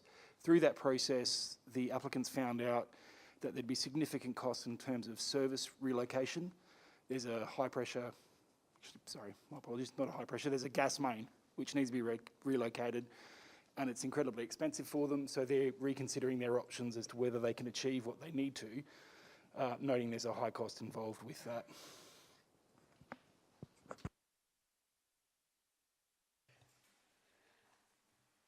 Right, Councillor. How long are these held open for Oh, that's action? right. There was a second part.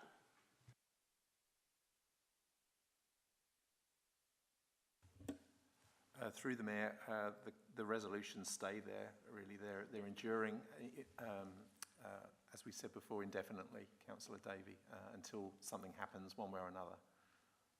So it's a valid resolution. All right, Councillor Dawes, and then I'll come back to you, Councillor Davey.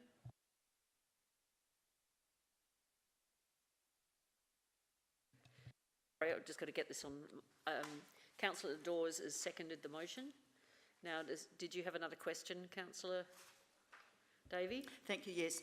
I understand the resolution is enduring, but how long does the person who proposes the sale have, how long is that process held open in law and for all sorts of reasons in terms of, because I think we sell it at market value and there's a whole lot of information around the sale that would change over years if the sale doesn't go ahead, or if the sale goes ahead in 5 years' time?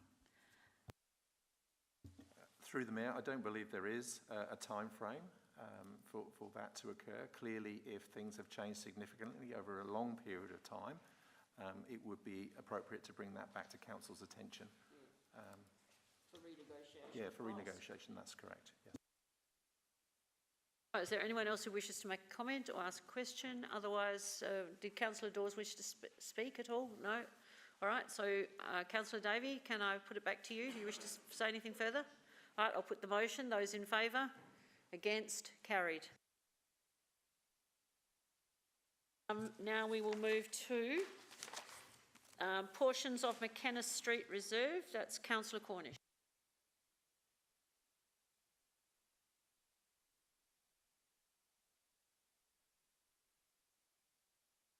Look, I think that's sensible because this one I think may take a long time. So with the support of the rest of the council, are you happy for it to take the break now rather than leaving it, you know, we're into the debate and then we have to stop after 15 minutes? All right, so Councillor Hughes has moved, Councillor Davies seconded. Can you just give me an indication if you support that break now? I've seemed to have the majority, so I'll do that. Thank you. We'll have a break now for 10 minutes. It is, we start again at 8:48. 8:48.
8:51. I've got to change this clock. It hasn't been changed since daylight saving.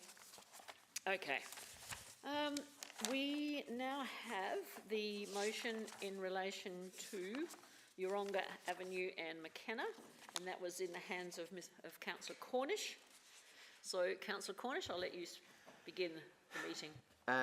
Thank you, Worship. I've submitted a different motion to start with, so I'll read it out. That Council, 1, notes the outcome of the public consultation in attachment B of report number 077-22. 2, submits an application to the Minister for Local Government seeking to revoke the community land classification of McKenna Street Reserve and Yeronga Avenue Drainage Reserve, Kensington Park, described in Certificates of Titles, volumes 5669, folio 942 and volume 1647, folio 172, located between the western boundary of number 2 Spencer Street and the eastern boundary of 57 Yeronga Avenue, Kensington Park. 3, acknowledges that the resulting sale will be subject to a drainage easement being granted to council over the entirety of the land should the community land revocation process be successful. And 4, contacts the respondents of the public consultation and advises them of the outcome of the council's determination. In proposing this motion, I did read through the report quite closely and the community consultation. Locally, there was a thin majority of residents that were accepting of this proposal to revoke the community land classification. And if you actually looked in some of the commentaries, some of them got a bit confused. The no's got a bit confused and thought it was actually the park at the end of the street that we were considering getting rid of, if you read the commentaries. So I wasn't quite entirely sure if everyone understood exactly what the consultation was about here. But those closest obviously did. It's been an ongoing issue for quite some time. We've also received the letter today or yesterday from number 57 Yeronga Avenue, stating that almost since the late 50s, early 60s, there's been a pseudo easement agreement with this council. And they've been, on a number of occasions, tried to legalise that. This is another attempt of that. And I think they've looked after this land for us for quite some time. They haven't built on top of it. It's still accessible. They've honoured all of and complied with our verbal and pseudo agreements for an easement. I don't see any reason why this can't go to them and they manage it the way they currently have been for the last 50 plus odd years. So I am moving that we actually proceed down this road, and I hope someone will second this motion. I think it's the most prudent course of action to go. So I commend the motion to the chamber. I seek a seconder. Councillor Lemon. I'll reserve the right. Right. Councillor Piggott, do you wish to speak? Because you raised your hand like a millisecond after Councillor Lemon. That Councillor Lemon's fast, isn't she? Yes, I would like to speak to it, and I would have been happy to second it. I was just seeing who else was in the room. Actually, this is a very good motion, actually. I think I agree with Councillor Cornish. When you look at that information coming from the consultation, it's pretty evenly split. There's no question. There's no sort of a raging mandate. There's no question about that. But when you look at it, the locals seem okay with it. The people against it a large number of them have misunderstood what is going on with it. And then when you do look at the land itself, it has sat there largely okay. It's not been something the community has banged the door about us getting access to. And in fact, some of the consultation provided good reasons why you don't really want it open up to allow that to happen. I note the motion talks about any resulting sale. It's not actually gone that far as I'd read it. Purely all this is doing, as I'd read it, would be to say, look, we've gone out to the community.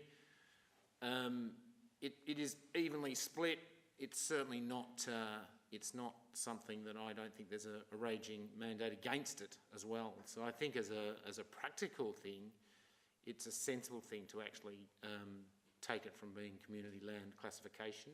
What happens with it next, and the debate about, you know, whether we sell it to people or whether we don't, is another debate. But I think this is a very sensible thing for a council to do, based on the consultation, which is at best fairly passive, I think, in any direction.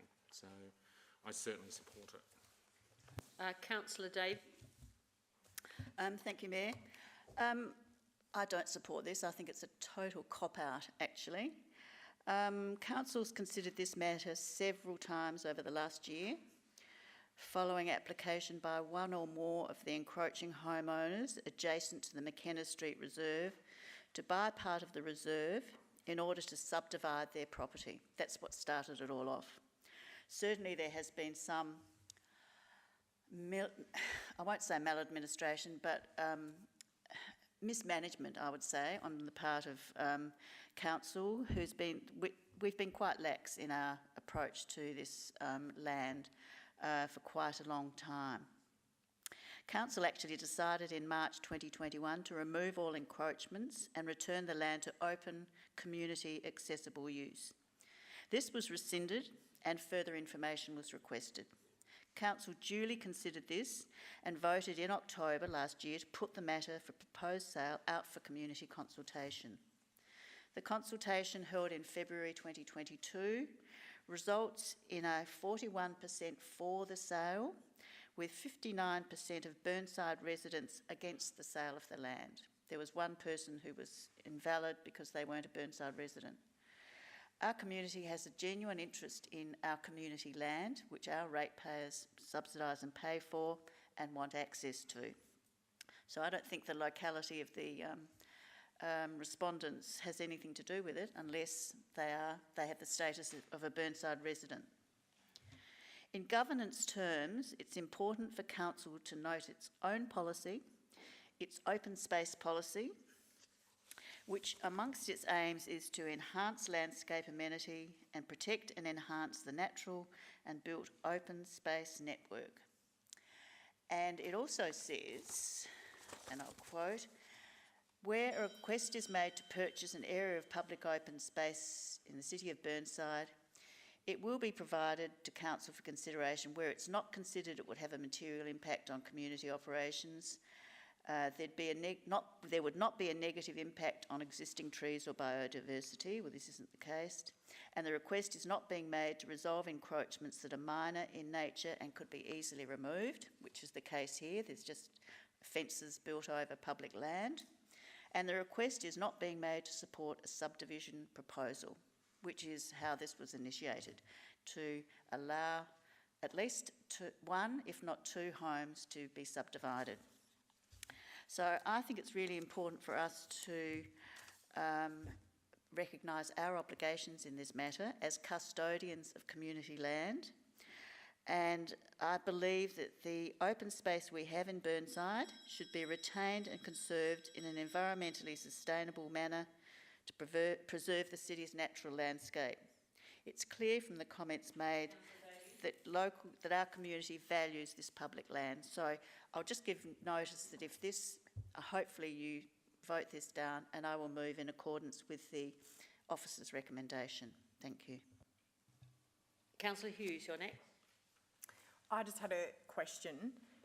So I just want to understand the process of Councillor Cornish's motion, if the administration could perhaps clear up. So what happens if not all of the residents agree to purchase the land in this case? Do we go and seek this application first to revoke it, or do we go and consult with them and ask if they would be willing to purchase before going through that process? Through the Mayor, I'll ask Ms Kennedy to take that one for us, please. Thank you. Through the Chair, the next step if this resolution was approved, would be to submit an application to the Minister for consideration.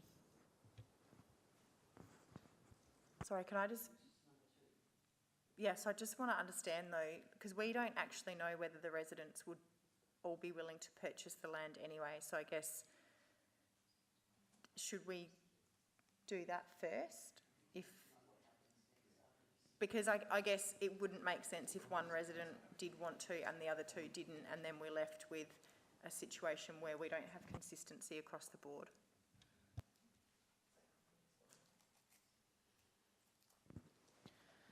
Through the Chair, numbers 2 and 4 Spencer Street have already indicated they're interested in purchasing the land if it were to go successfully through this process.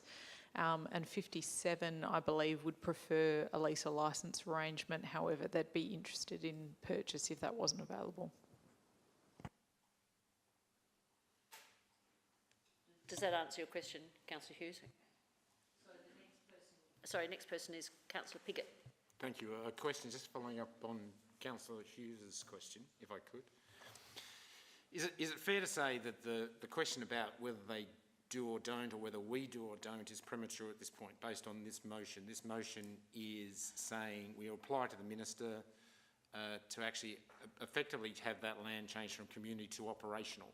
So it could stay in council hands ongoing as operational land. It doesn't, subject to whatever we decide to do to sell. But all this is doing at the moment is actually changing it status-wise. Obviously, it's more straightforward to sell.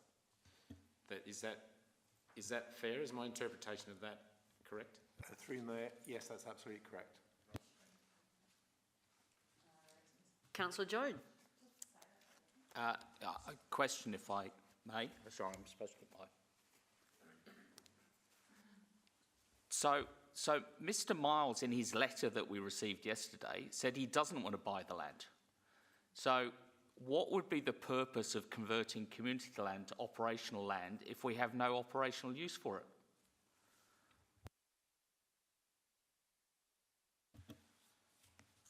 Ms. Kennedy?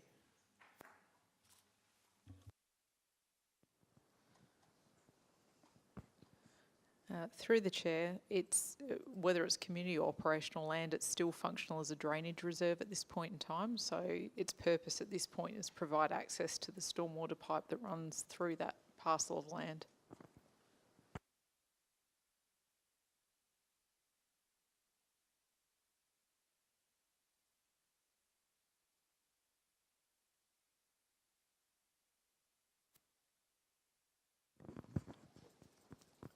In addition to that, there's a time restriction if council chose to lease a portion of land over community land, and there's a maximum of 42 years.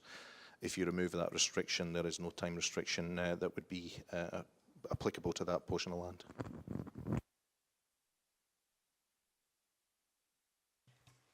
I have no one on the screen at the moment. Does anyone else wish to speak? Or Councillor Turnbull. Thank you, Mayor. I will not vote for this recommendation.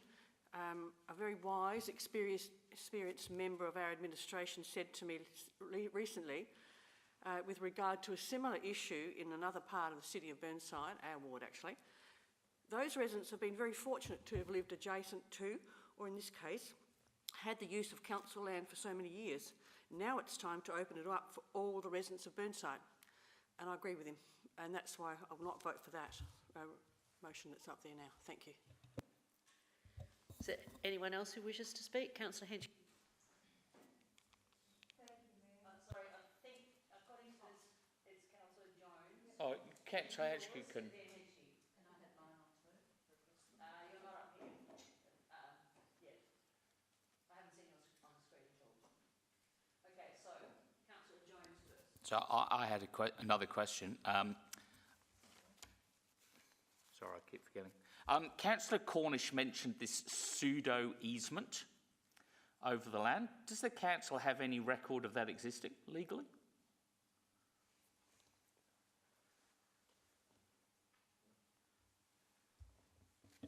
Through the Mayor, no, we don't. Right, next question or commentary is Councillor Dawes. Sorry, Councillor Dawes.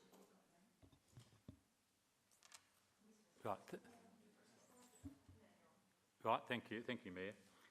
Yeah, look, I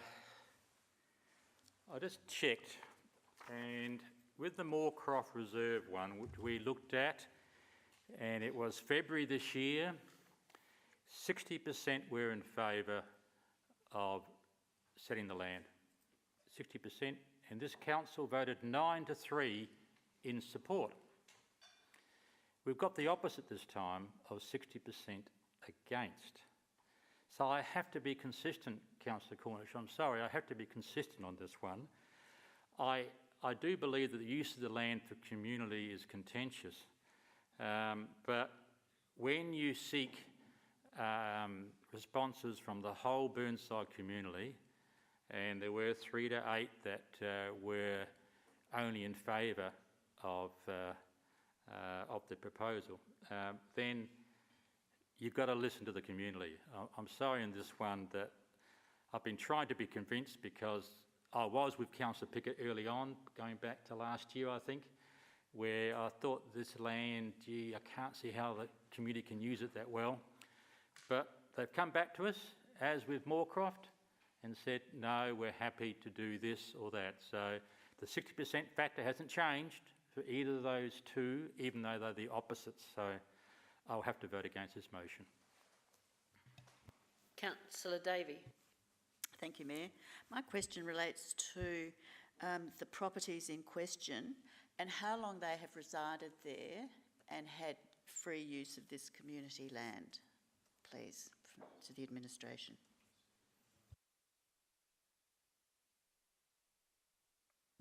Point of order. I don't see that question's relevant to the motion. The motion is not discussing actually providing it to the neighbours. It's just changing its status as land. Clarification? My question. It was based on, it's following Councillor Turnbull's comments earlier, and from my research of these homes, they've all been bought in the last 15 years, and so I wondered, in terms of our records, how much time they have had to, these homeowners have had to enjoy as they've extended their fences and gardens over council land. I'd like to know how much time they've had to enjoy the community land. Councillor Piggott is actually right in the point of order, and I don't think this question is actually relevant.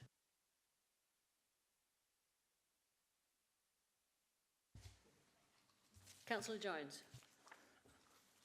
Look, I'll speak to the motion, if I may. Look, I agree with Councillor Davey. I'm opposed to selling this land. This is what is called a drainage reserve. This is Stonyfell Creek that has been buried underground by engineers in years past, when they used to bury creeks underground because they thought it was a good idea. I think we live in more enlightened times, and we'd like to see creeks return to the surface. And it was interesting.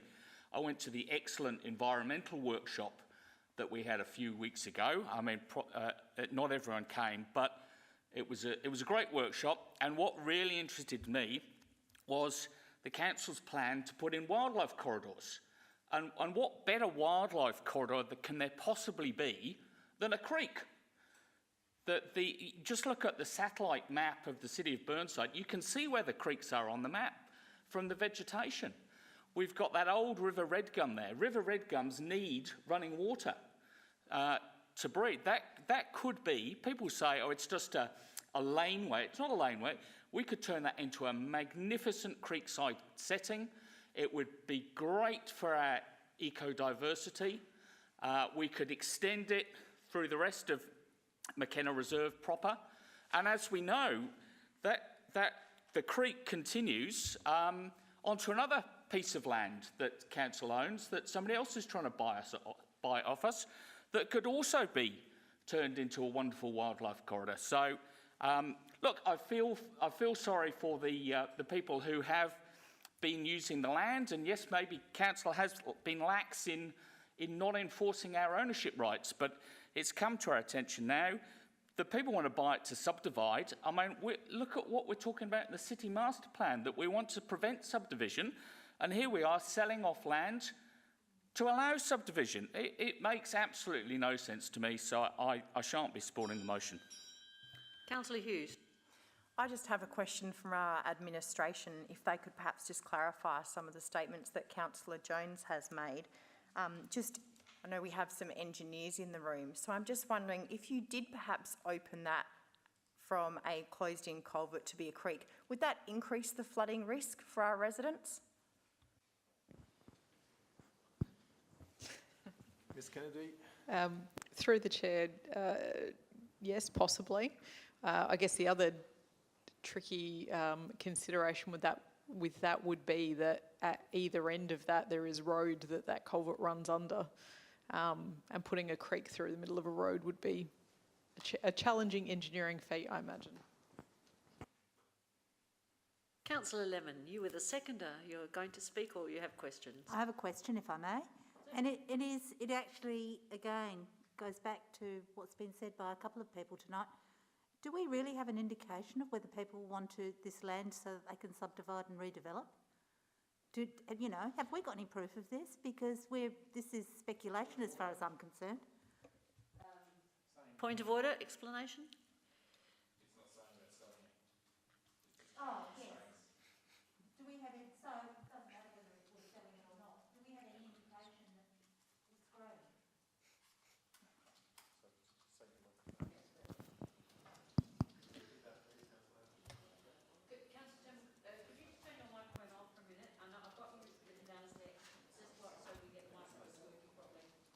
So we're not talking about selling it, we're talking about going to the Minister. And just following up from what other people have said, do we have any indication that people want to increase their land holdings for subdivision? Any indication at all? I'll accept that. Ms Kennedy? Through the chair, the owners of number 2 have indicated that that's something they would like to entertain. The owners of number 4, their major concern was that parcel of community land effectively dissects their block. So theirs wasn't around development, it was just around maintaining the privacy between the two halves of their block of land. And number 57 haven't indicated they have any plans around development either. Councillor Jones, I had to get Councillor Turnbull to turn her microphone off, so I've got you down next, but I'll allow Councillor Turnbull to ask a question, and then I'll come back to you. Thank you. I've got a quick question. On the map on page 153, could it please be explained to me, who's not an engineer, what's meant by right-of-way in the middle of that? At the back of number 4, right-of-way. What rights is that?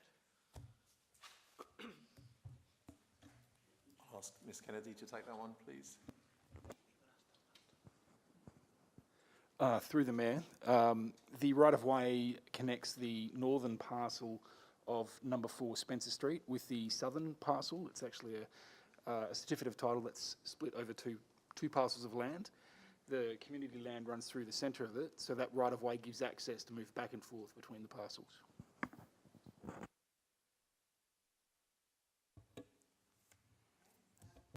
Does that make it clear for you? No, it doesn't. Okay. What sort of right-of-way? Like, what does a right-of-way mean? I think is what Councillor Turnbull is after. And Mr Brennan, when you're talking, could you hold your microphone actually at your mouth, because when you move it away, we lose the volume. Through the chair, a right-of-way is a way of making sure that land is available for a particular purpose. So, for example, there are often rights of way over public land to allow for blocks that are set back, for example, with a long driveway. There might be a right of way over the land to enable people to get to that particular block. In this case, because of the way that their block's been designed, it's effectively an access over that community land between their two parts of their block. So it's the land in the middle is owned by Burnside Council at this stage, but we have to make sure they've got access between their blocks via that right of way.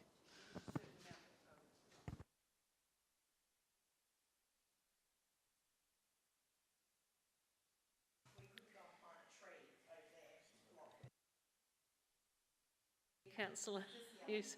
Right. All right, Councillor. I have a question. In terms of status of comment, it's been stated that members of the community who made a response, if they just put a yes or a no, that seems to have less status than if they made a comment alongside the comment. Is there any difference in status between a vote that is straight out yes or no and then one that has a comment attached to it? Through the Mayor, I can confirm there's no difference in status between the two. Councillor Lemon. I have a question, if I may. The parcel of land that's got the right of way, my understanding is that that is held under one title. Is that so? The answer is yes. Yes. So it is a title like any of us hold our blocks of land with our houses on it. It is a title. That's correct. So, and in terms of actually turning this into any sort of path, granting public access on any sort of path would be then trespassing, would it not? No?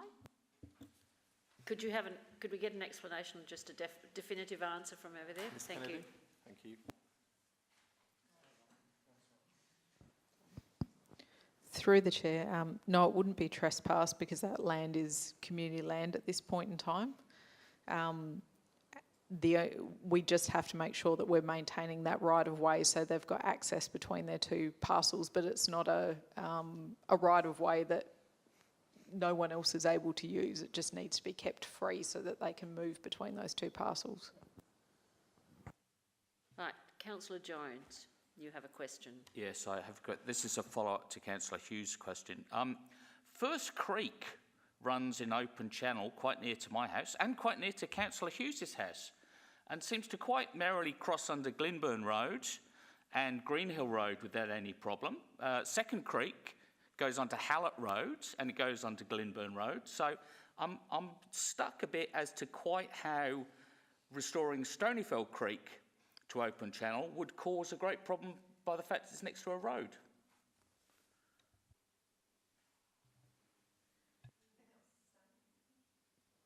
I think it was a quizzical question, like a rhetorical question. No, it was an actual question. It just didn't quite sound that way. So what is the problem? Right. Mr. Can? Ms Kennedy responded to the question that came up earlier on with respect to the fact that this is surrounded by other road surfaces. You would have to go into a culvert anyway at the end of that process. However, I'm going to make one thing very clear with this. Regardless of what Council chooses to do with this motion, we are not considering bringing that creek to the surface. That will remain a culvert. Good for us to know that. All right, Councillor Lemon. I'm sorry, I'm still on this single title. I just find it hard to believe that you've got a single title over a piece of land where the middle bit doesn't actually belong to you. So I'd like to know which bit in your single title belongs to you. And anybody with a high-vis vest and a council lanyard can go tromping through it. Your single title. How can that be? I just don't get how that can actually be.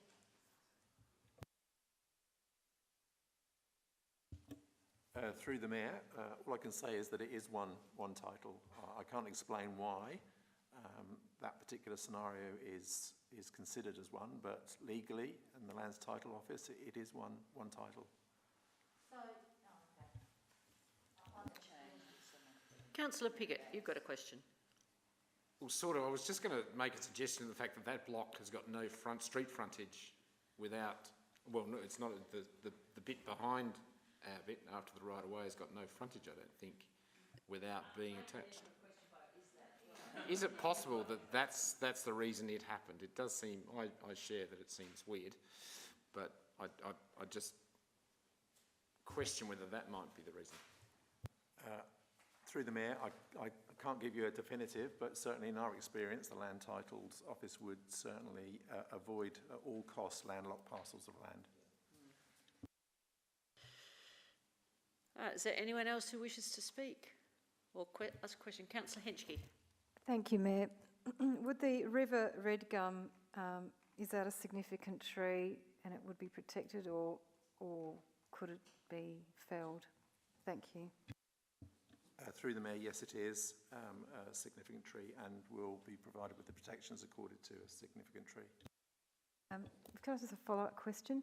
Yep. Excuse me. Is that river red gum within 10 metres of a structure that the owner could claim as being, under the Planning Act, a factor as to why they can get approval to remove the tree?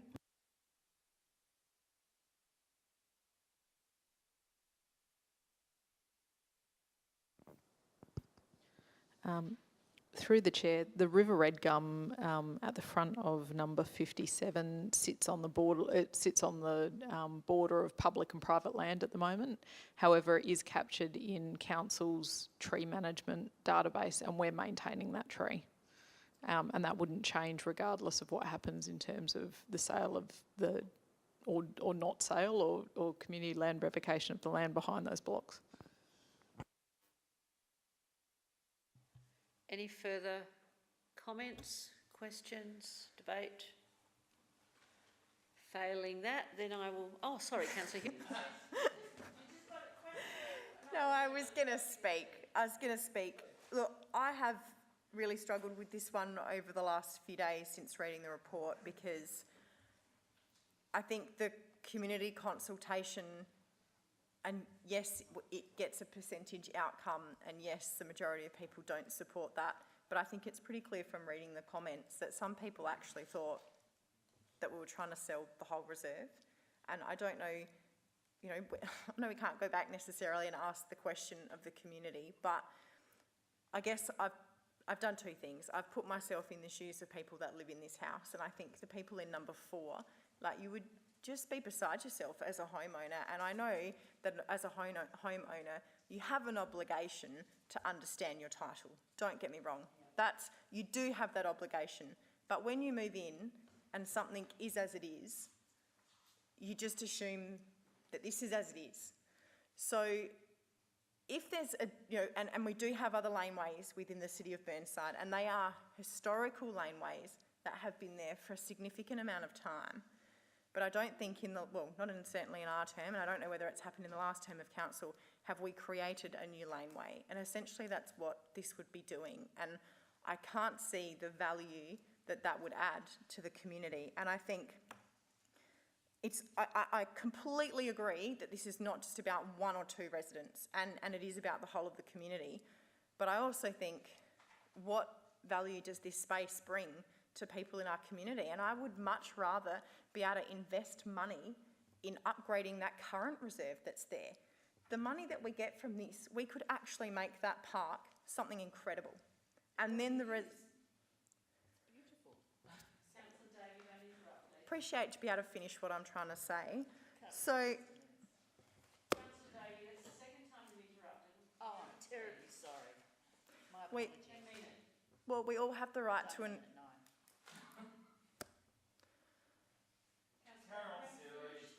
I would like to finish. We all have the right to an opinion in this chamber, and we don't all have to agree with everyone. And I appreciate this is a contentious issue. I would like to finish what I have to say without being interrupted, just as Councillor Davey has also had the right to do that this evening. The points that Councillor Jones has made around Stonyfell Creek, the issue that I have is there are a number of inconsistencies across this whole drainage reserve. If you look either side of this, the creek is not completely community land, and it's not a useful path that we could use to create value for our community. What it is it's small sections that are inconsistency across that. So what I think we need to do is look at each of these on their merits as they come to council. It is not just a matter of going, this is community land and we can't sell it. We have to look at these individually with an open mind about the value that we can add to the community. I appreciate that not everyone will agree on that, but that's the approach that I will be taking. Thank you. Councillor Henschke. Thank you, Mayor. I'd like to speak. I had a wonderful experience the other day. I was walking through this really narrow strip of land, and it was restored, I guess, as a word, by the biodiversity team.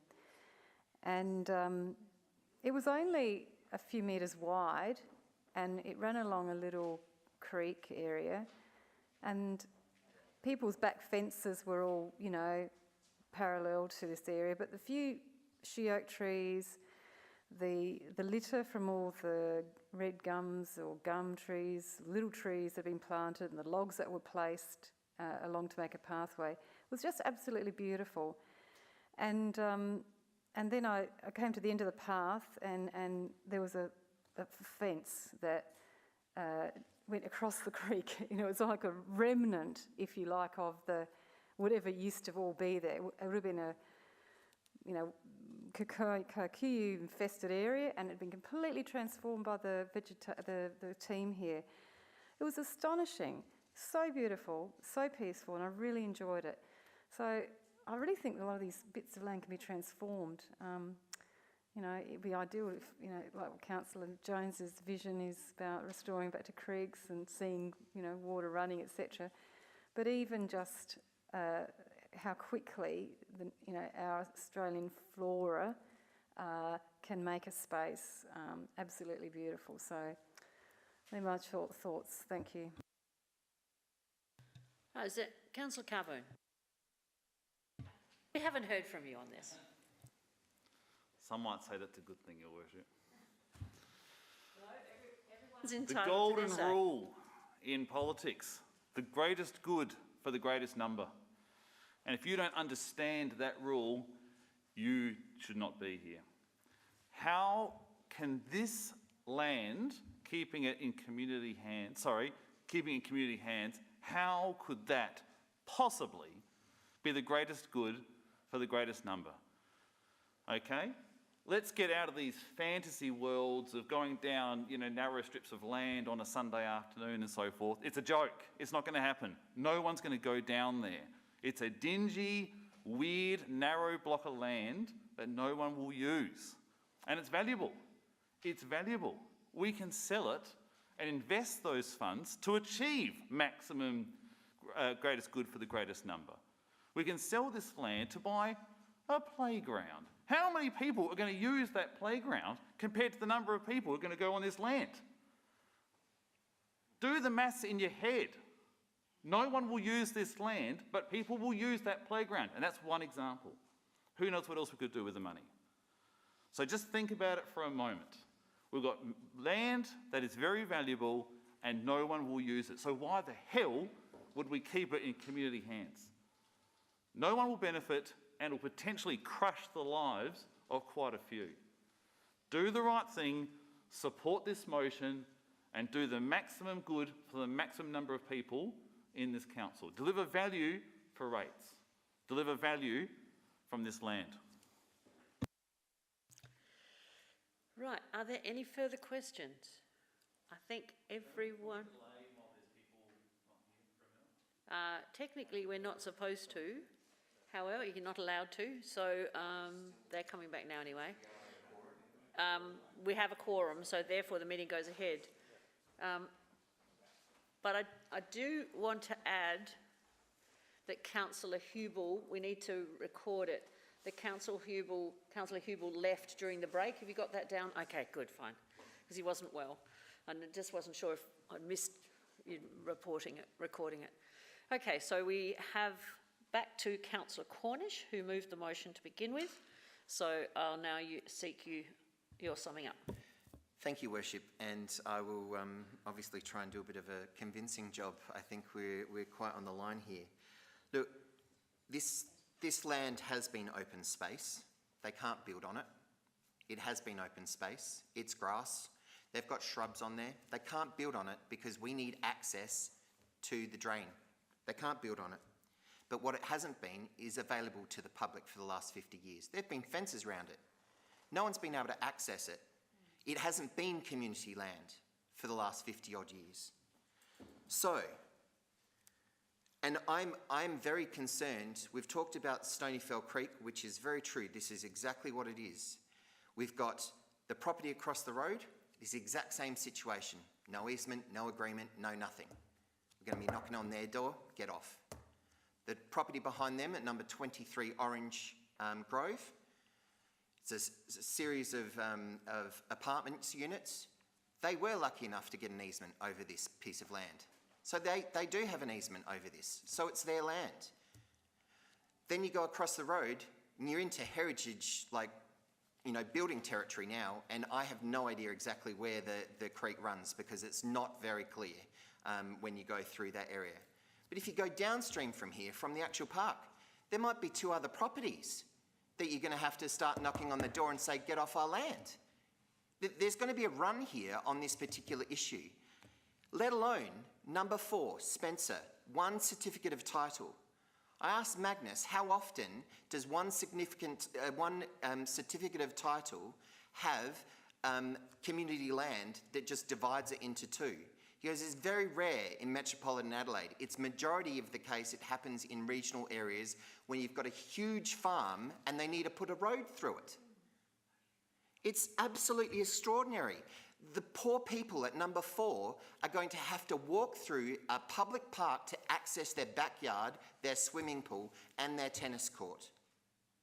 With anyone who can walk up and down if we knock these encroachments off. It's not right. They've looked after it well. They've, you know, told council when there's an issue with the actual drain. They've allowed people on their property to fix the drain. We should allow us to go down this path and going to the minister and saying, hey, these 3 bits we should convert from community to operational and see whether or not they want to buy it at that stage. We'll still own it if they don't want to buy it. We've still got access it, even if we've got an easement over it to fix our drain, which we're not going to convert into an open creek, and let alone the run. You know, this creek goes all the way up to Kensington Gardens Reserve, under the ground, under many homes, streets. You can't do this to people. It's really, really going to, you know, wreak havoc on the other people if we start this precedent right here, right now, with these 3 blocks to say, no, you've had access to this property for the last 50 odd years, but you know what? We're tidying up and we want access and we want to convert it to something that probably, like, I understand it's going to be useful for flora and fauna, and it still will be. They can't do anything with it. They can't build on it. They can plant trees, they can plant shrubs, there's grasses on it. So please, I just implore you to support this motion as it stands. Thank you. All right, I'll put the motion to the vote. Those in favour? Those against? No, hang on. Can I just look again? I only counted 4 the first, and then it was 5, and it can't be. Wait a minute. 1, 2, 3. Oh, I didn't see you, Councillor Lemon. 1, 2, 3, 4. 4? Oh, sorry, Councillor Carbone. I can't, I'm blind. Okay, 5. And now, against? 1, 2, 3, 4, 5. Yeah, well, hang on.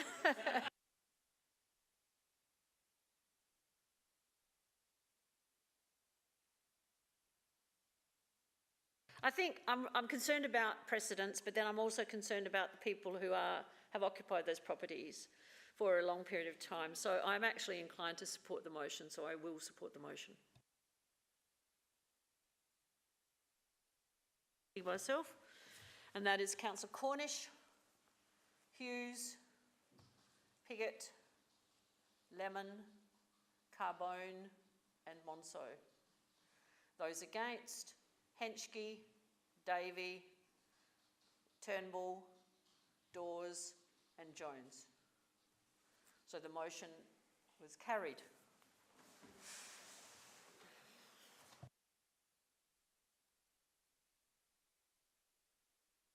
And it would be interesting to see what the Minister says. because in the Councillor Davey, you're interrupting me now. Councillor Davey, you've had your say. You have interrupted Councillor Hughes. You interrupted her 3 times, and according to the new rules, I could remove you or ask you to leave the chamber. I haven't asked to do that, but if that's what you choose to do, that is your call.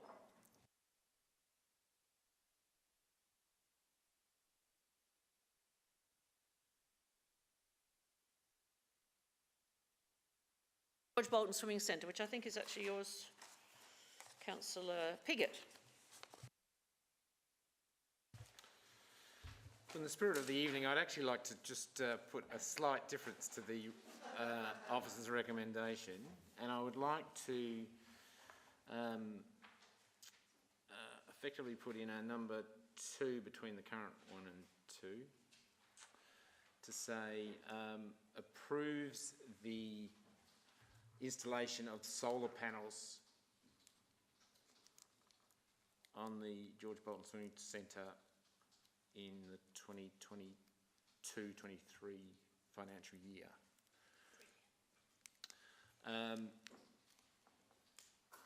It's interesting, I must have,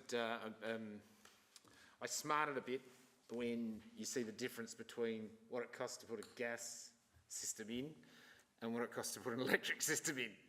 So I did start this process needing to be convinced. And I suppose it's probably fair to say also, I'm perhaps not as much a sort of flag bearer on the climate change issue, though clearly it is an issue. When you read the report, excellent report, really covered all the angles as I see it, and puts a compelling case to actually A, replace the system because it needs to be replaced, and B, replace it with the electrical system. It also talked about, and it does that in a compelling argument from a climate change point of view, from an emissions point of view, and in actual fact, happily, from a financial point of view as well. So all the bells ring. There was a mention of the solar panels as well. I understand the solar panels are on the list to be done. It's not the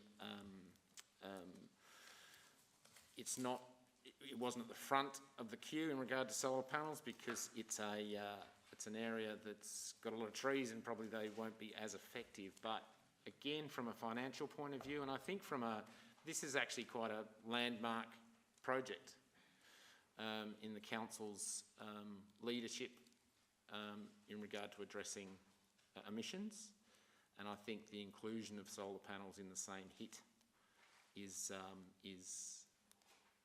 a good idea. It's an additional $75,000, I understand. It does provide a further saving, obviously, and so I feel we should adopt the recommendation plus also throw in the solar panels. I may need to change number 4, do I, to include the solar panels in the budget? I'll be guided by you, but I think on the associated work. So I think it was a very good report, highly justified, and I think without being blasé, for the sake of $75,000, we should do that next year as well, and scream from the treetops about the project that we have advanced. So your support. Thank you, Councillor Piggott. Councillor Davey, could you just put your mask back on, please, if you're staying?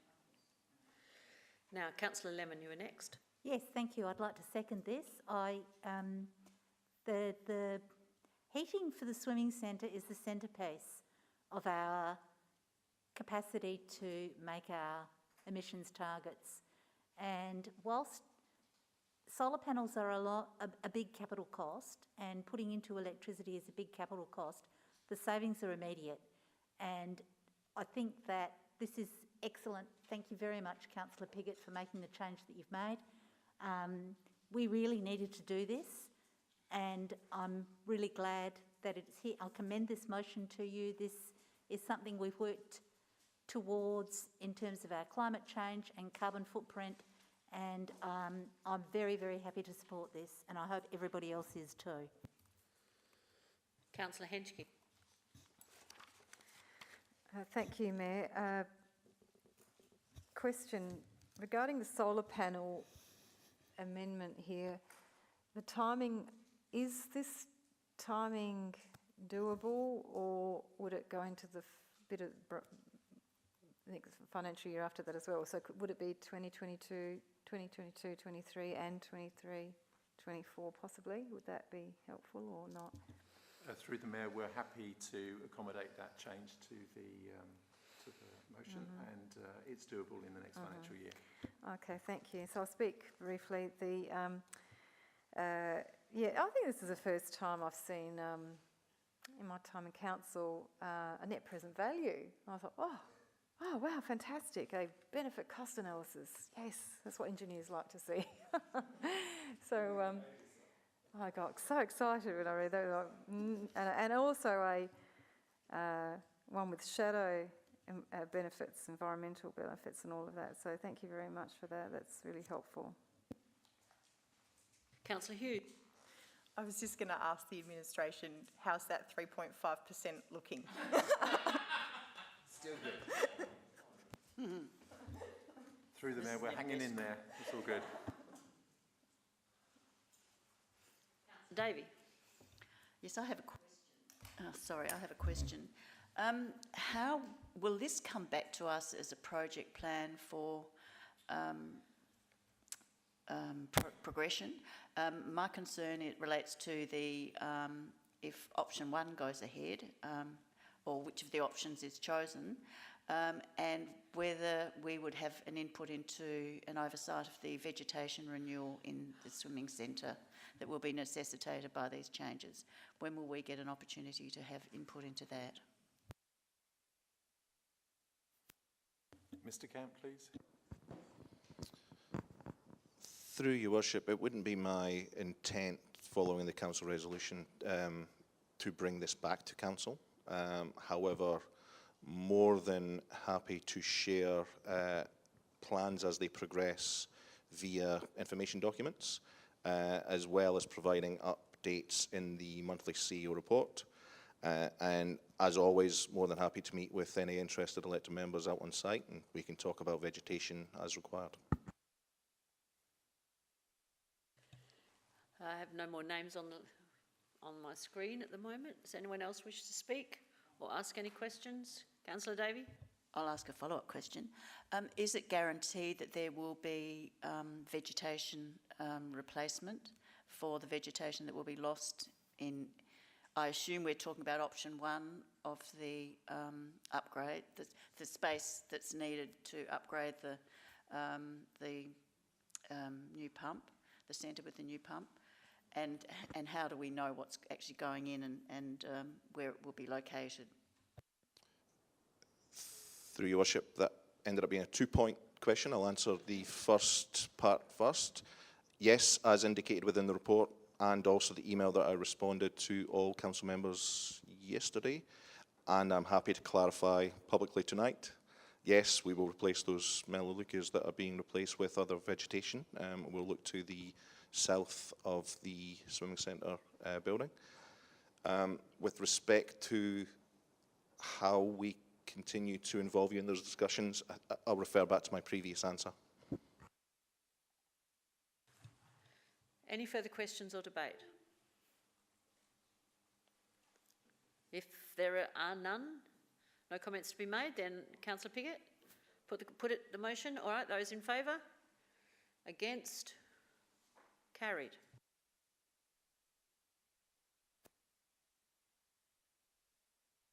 So now we move down to the questions on notice have been responded to. Motions on notice, we move to 13.1, which is Councillor Lemon. Thank you. I won't read out my motion on notice because I think it's fairly self-explanatory. I have been concerned for some time, as we've been talking about the Dulwich Centre redevelopment, that we have not engaged with the community, and certainly not the immediate community to that, about this redevelopment. And I think this motion seeks to address that. It is fortuitous that there are now some plans, some concept drawings that we have to go out to the community. And what I'm proposing here is that we have a letterbox drop to the residents of Dulwich so that they're able, because we've got things to be able to show them, so that they're able to comment on that.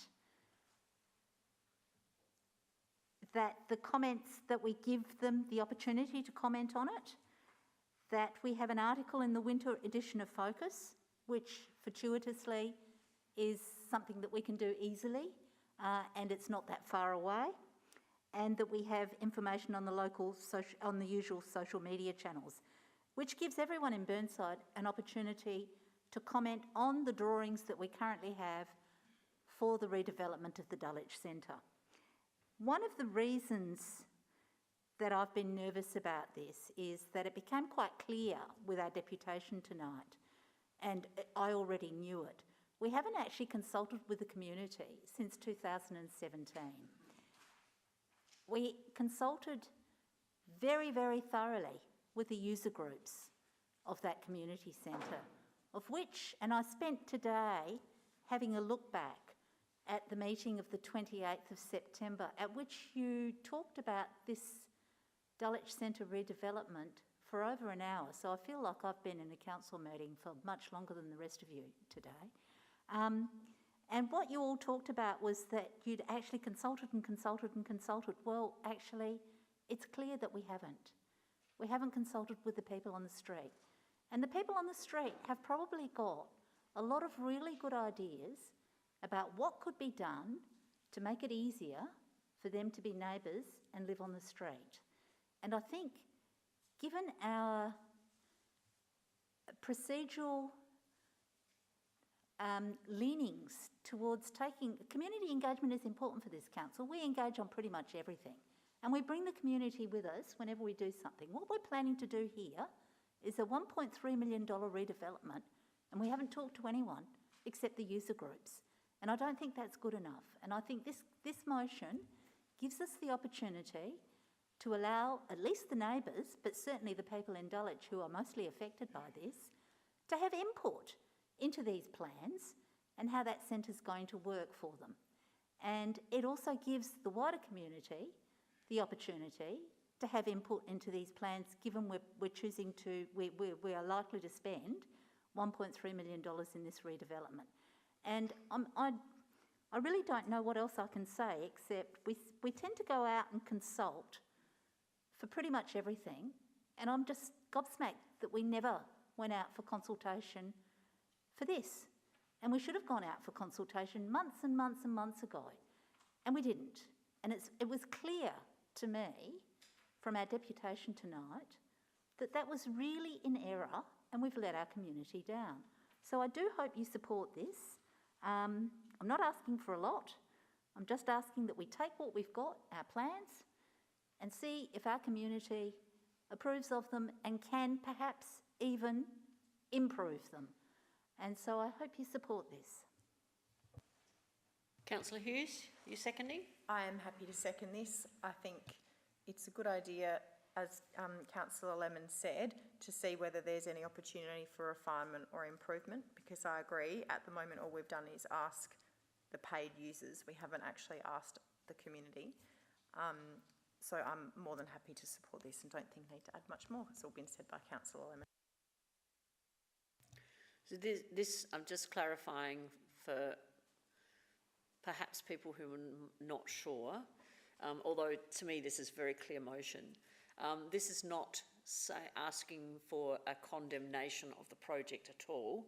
It is just asking for people to have an opportunity to feed in ideas, suggestions that might not have been considered before, once they've had a chance to see how the building's footprint fits onto the site, the parking that's available on the site, and perhaps some ideas might come from the community that relate to parking opportunities, as was mentioned by the deputy tonight. Is that clear for everybody, or am I mistaken in what you've suggested here, Councillor? No, not at all. Thank you. Okay.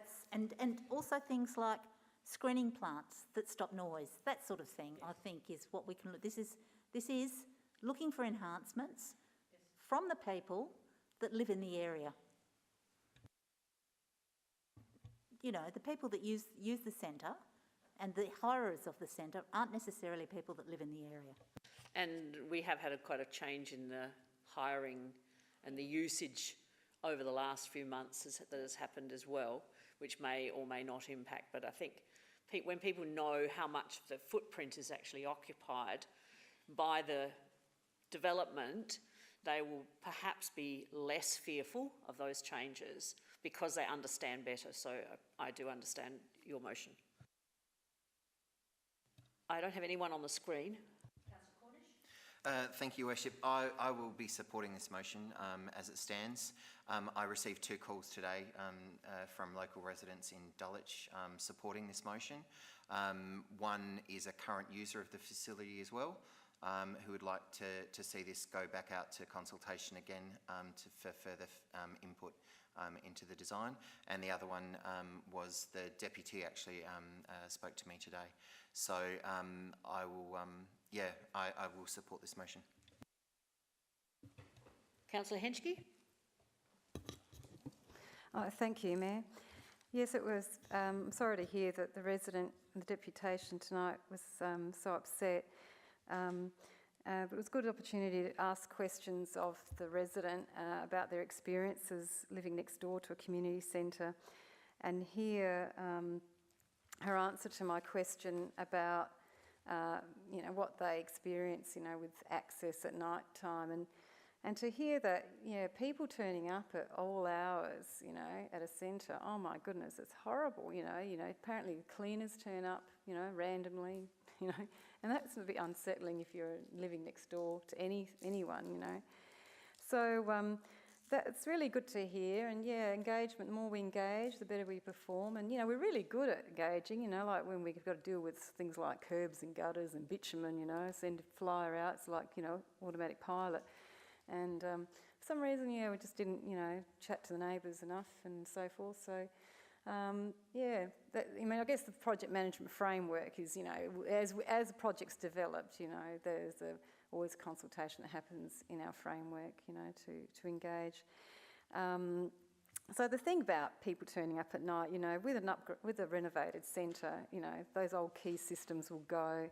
There'll be a fob system, I presume, and people will be restricted to enter. People's fobs can be turned off immediately.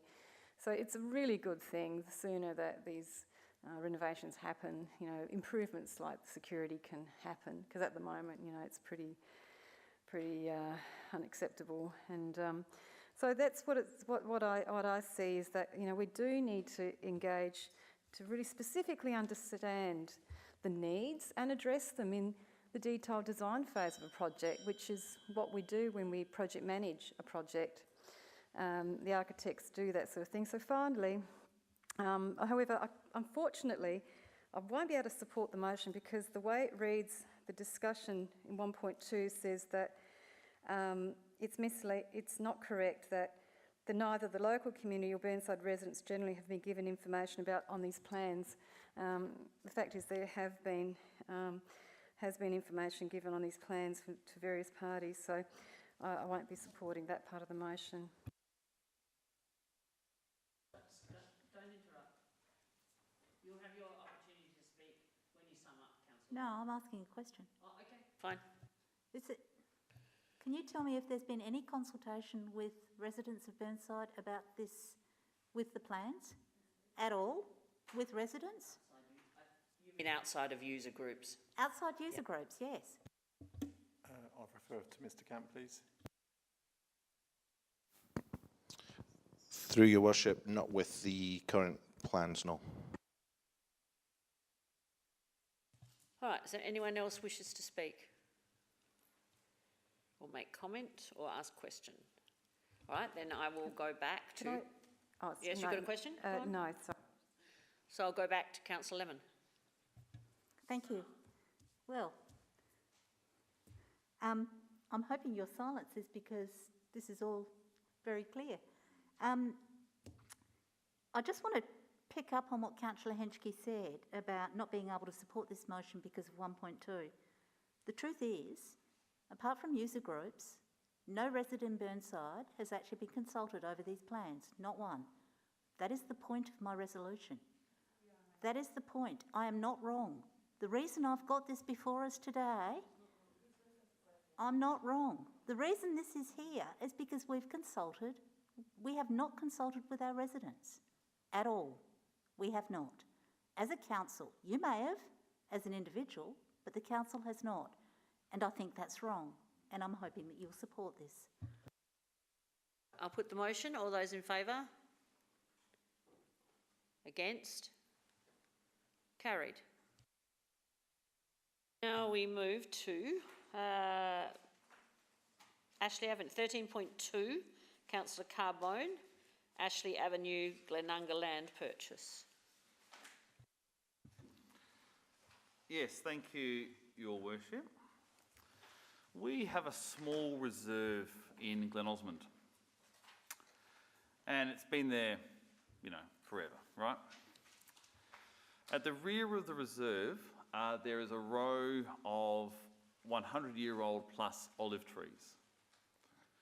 And pretty much, again, forever, it has been the assumption of the community that these olive trees form the rear boundary. It is a big part of the reserve. The reserve is not that big to begin with, so to take away these trees, it would dramatically change the overall look, feel, and the history of the reserve itself. In recent times, the property at the rear has changed hands, and even the new owners have admitted that they assumed where the fence was, that was the rear of the boundary. They went to lodge a DA, and we all found out subsequently that the boundary is not exactly clear-cut. There's a little bit of confusion over exactly where the boundary is. But at a best-case scenario, we will lose some of those trees. Worst-case scenario, we'll lose all of them. But we need to be prepared and offer our community a practical and logical solution, because by and large, they want us to keep these olive trees. Helga and I have received dozens of emails in the last week about this. I have had a meeting with the residents, the new residents at the rear of the property, to talk about an idea I had. And they are, in principle, in support of changing the ownership of the land to which is in question. They are, in principle, in support of selling the land to the community, which would ensure that the land is kept in community hands and the trees are preserved forever, thus changing the look and feel, keeping the look and feel of the reserve. Now, of course, the land itself, we don't really know, but it's around about, give or take, 30 square metres. Now, there are a number of solutions to which we can do, and of course tonight has been dominated by open space and tree and green canopy and so forth. So this is an ideal opportunity for us to do a number of things for our community. Of course, expanding a community reserve. How often do we expand a community reserve? Never. So by us going through with this motion, it would open up the opportunity for staff to have those formal discussions. I've had informal, formal discussions, getting a price on the land and seeing what will happen. It's a win-win situation for that I'm proposing here. The residents at the rear are actually quite nice people, and they are very happy to be amicable in this situation. So it's a win for them. They get to sell some land that, to be honest, they never knew they owned to begin with. So it doesn't actually change anything. And it's a win for the community because we can expand the park, we can expand our open space, and more importantly, we can ensure that the olive trees are protected for many generations to come.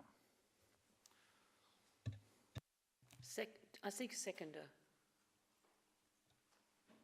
Councillor Hughes? Do you wish? All right. May I just ask a question? The motion as it's written, at this point we haven't done a survey to identify the specific where the trees actually lie. Am I correct with that? And I think that's what the deputy stated at the beginning. Yes, through the Mayor. Does this correct. impact on that decision making at all, No. this motion? No. Okay. So we can go ahead and debate this as an option.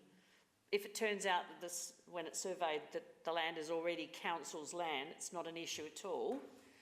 But we wouldn't surely go to this owner without knowing exactly the ownership of the land.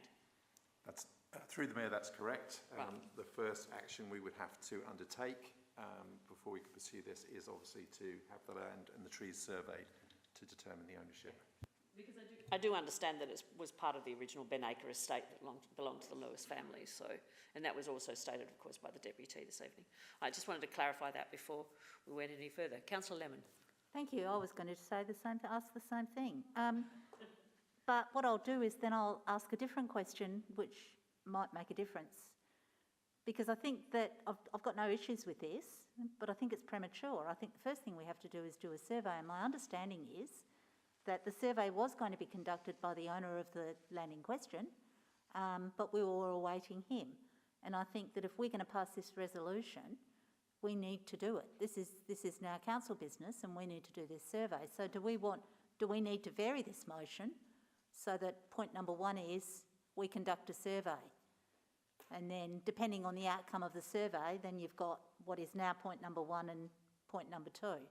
Because I don't know that it's clear with this. This can then sit there in somebody's bottom drawer till hell freezes over, until we wait while a survey is being done. So can you answer that question Yes, for me, through the Mayor, please? if Councillor Carbone is happy to amend that motion for that to be included, there's no issue from our side. I think it makes good sense. It does make good sense. Can we do this? On the run now? Yes, between the two of you? I think we need to. So I'll amend it. That council conducts a survey.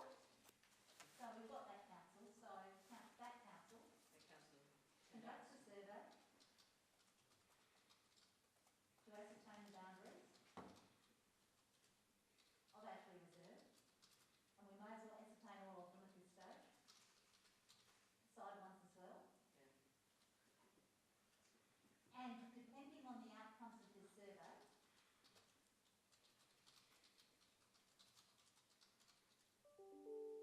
then two, request the owner, contact the owner. Yeah, then contact the owner. So contact the owner. So just contact the owner to ascertain, so take everything else out, to ascertain whether they'd be willing to consider a sale. And then number three is number three. I actually think that's a much more... That's not an amendment, just if you're agreed. Is that a slip-roll thing? Is the mover and seconder happy to take that as a slip-roll? I think you need to add the address of the owner. No. Well, no, not if they're doing all the boundaries. They're doing all the boundaries. Oh, okay. Oh, yeah, no, they do, you're right. At 18 Verona. Yeah. It needs to go back here. At 18 Verona. No, in number two. In number two. No, of 18 Verona, the owner of, so the third, contact the owner of 18 Verona Avenue. And actually, really, what you should do is come back to us with a report. But that may be too much. Yeah. Through the Mayor, if I could just suggest one minor amendment to that, is as part of the survey, to specifically plot the trees on that boundary survey. The trees that we own or the trees that... The trees that are in question. Yeah. Conduct a survey to ascertain boundaries. Yep. Fine, excellent, because that gives us an idea of how much land we might need. Yes, Yeah, and plot the location of the Thank you. trees. I would then suggest, but then that could come back, that's another motion for another day, but I actually think the back of the reserve needs to be fenced by council. Sorry, So we don't have this problem ever again. But I'm not going to add that through the Mayor, happy to bring that back as part of the report.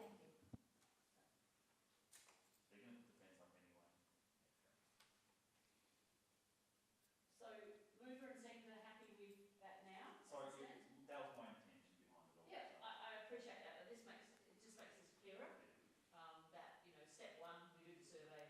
Step two, we determine. There's nothing worse than having to buy our own land. Oh, that's right, exactly. That was never going to happen. No, it wasn't going to happen, but this clarifies it for the process. Yeah. Right, Councillor Dawes. Yeah, a question, if I Yes, can. go for it. Mayor. Now, the owner of 18 Myrona has put in a development application. Now, my understanding is he has not yet submitted a survey. Is that correct? Through the Mayor, yes, that's correct. Have we asked him, my second question, have we asked him why he hasn't submitted that? Because to me, that's the key to the whole development application. Thank you. Through the Mayor, I'll refer that to Mr. Kent. Just to clarify through the Mayor, sorry, as part of the development application process, a survey was provided. However, further information was requested through that. That was the applicant was to provide a survey that actually plotted the trees in question. So that would then clarify that issue. In the absence of the applicant providing that requested information, the process stops, and we're now waiting for the applicant to furnish that information. Councillor Davey. Yes, I have a question. What does the survey cost, please, for us to conduct?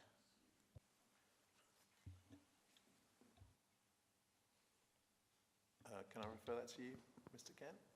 Thank you.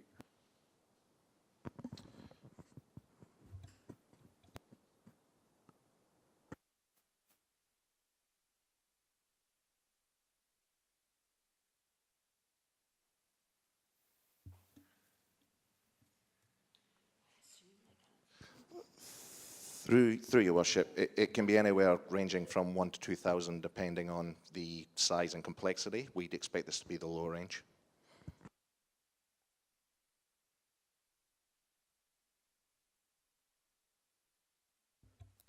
Councillor Jones. I've got a question, if I may. Given the limited amount of money in the Open Space Acquisition Fund, would this potential land purchase offer the greatest benefit to the greatest number of Burnside residents?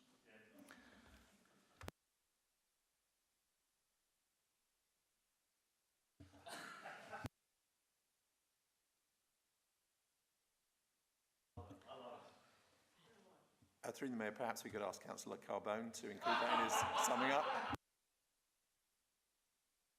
Let's say that it's clear that this land is a little more accessible at any time quite easily because there's no fences there at all, I believe, on that boundary. Is that correct? It's just the trees that are the fence.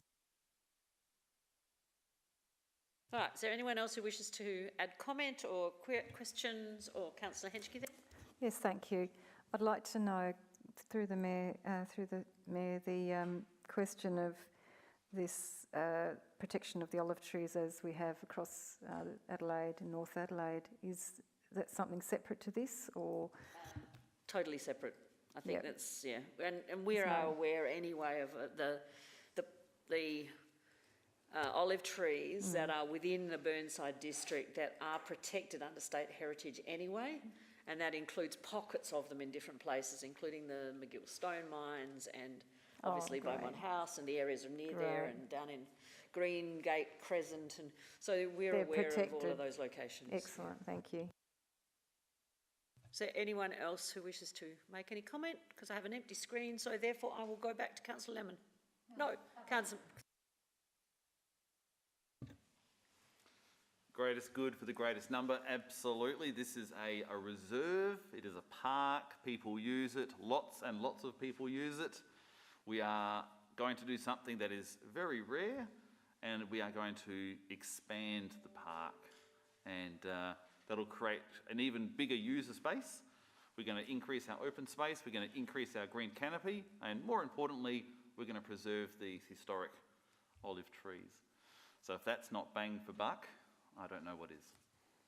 Thank you, Your Worship. I'll put the motion. Those in favour? Those against? Carried. Now we have 13.5, Councillor Davey. Endangered koalas. Thank you. I have a slight amendment, which might need to be a variation. I'm not sure, quite sure. It's to part 2, what strategies it can introduce, and I want to add to increase council's powers. At 1.2, what strategies it can introduce. 1.2. 1.2. It can introduce to increase council's powers in relation to dog attacks on wildlife, comma, as well as for awareness raising for residents in the community. So I'll read the entire motion. 1, that a report be prepared for council by end of June 2022, which addresses and makes recommendations on the following aspects for management of koala welfare in the city of Burnside. 1.1, what strategies that Burnside, with its unique location in the Adelaide foothills and adjacent to Cleland Reserve, can develop and implement to support wildlife corridors for koala food and safety and for the retention of existing habitat. 1.2, what strategies it can introduce to increase council's powers in relation to dog attacks on wildlife, as well as for awareness raising for residents and the community living with koalas. And 2, that council writes to the Minister of Environment and Water, Dr. Susan Close, outlining council's concerns regarding koala welfare and requesting government support to enable local government in Burnside to support and maintain the numbers of this threatened native species, as well as for the retention of koalas' existing habitat in this foothills area. So I've moved this way because, as we all know, the Burnside community values highly these wild animals living in our midst, and they're increasingly looking to us in local government to support their survival and ability to continue to live safely in our community. In recent times, koalas, particularly in the eastern states, but it is also happening in the Adelaide Hills, koalas have been declared an endangered species, and it appears that there's been no local koala census in South Australia for over 6 years to determine their numbers, but community members report many deaths of koalas across our suburbs as they fall prey to disease, lost habitat, cars and dog attacks. We've had, as you might be aware, several dog attacks in recent times, and I've raised this in council, particularly in Hazelwood Park, Michael Perry Reserve and Balliet Reserve. And it's just so unfortunate and very sad, as most of the animals need to be euthanised. We do not want to see koalas consigned only to sanctuaries. Our residents want to see them supported to continue to be part of our wildlife community. They just love waking up to find a koala in their backyard, or to know that there's one roaming in their area, eating, climbing their trees and eating the nectar and using the water that they put out for them. And I think we must provide the leadership to ensure this to the best of our ability in Burnside. So that's the reason for asking for your support for this motion. So I hope you will second it and support it. Thank you. Could we just remove the apostrophe in its and add one to council's concerns, please? And I think Mr Cooper would like to request a time change. Yes, through the Mayor, thank you. Due to the impacts of COVID on our teams at the moment, the team is under extreme pressure with a very heavy workload.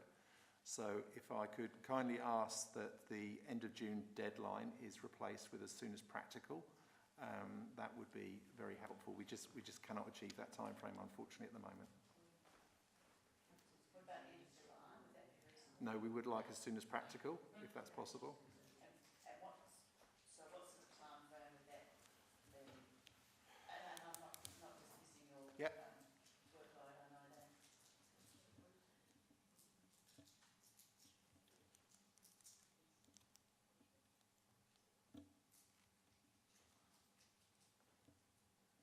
Have a seconder. Councillor Cornish? I'll reserve at the moment. All right.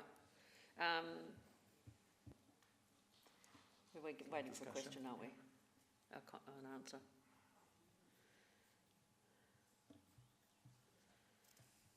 Mr. Kent, if you could just take that one, thank you. Through your worship, there's actually a lot of complementary work that we're also working on at the same time that's already part of our environmental strategy and the commitment that we've already made to council. We'd actually like to undertake and complete a lot of that work, which will then allow us to feed into this and give council the best advice and information as possible to make the correct decisions moving forward. At least August, we'd be able to bring it back by that stage. But if we can bring it back earlier, we'll maintain that we can do that. Can I just make a suggestion? I think there's two parts to this motion. The first one to me is writing to the Minister and seeking support. And I'm wondering if we should be doing that first and gathering and seeing what the Minister responds to, what plans the state might have for that they already have in process, and then, and at the same, perhaps in the same time, or at some other point, we follow that up with the rest of your motion, Councillor Davey. That would give then more time for our staff to work on what's suggested. Just a thought.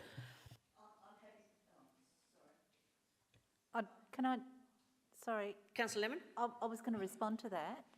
I actually think it's an excellent thought, but I also think that if we write to the Minister saying, Council has resolved these issues, what are you going to do for us? It's probably a bit more powerful. We're talking about a brand new government with a brand new Minister who's never been in that portfolio before.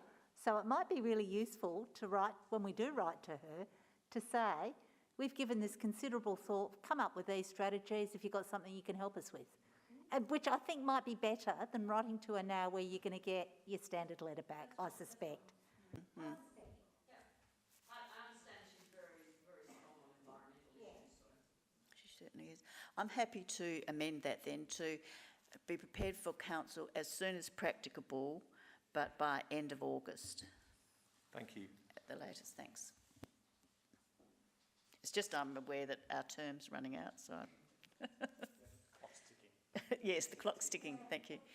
Thank you. So, yes, I'm very happy with that. And I take on board the Mayor's suggestion. I think that's reasonable. But I think in line with the environmental work that the staff are doing too, and having that rationale for a new government, I think that would be... There is just a lot of work in this. I know. What's presented here. Especially with the issue about the dog attacks and that sort of practicality. Thank you.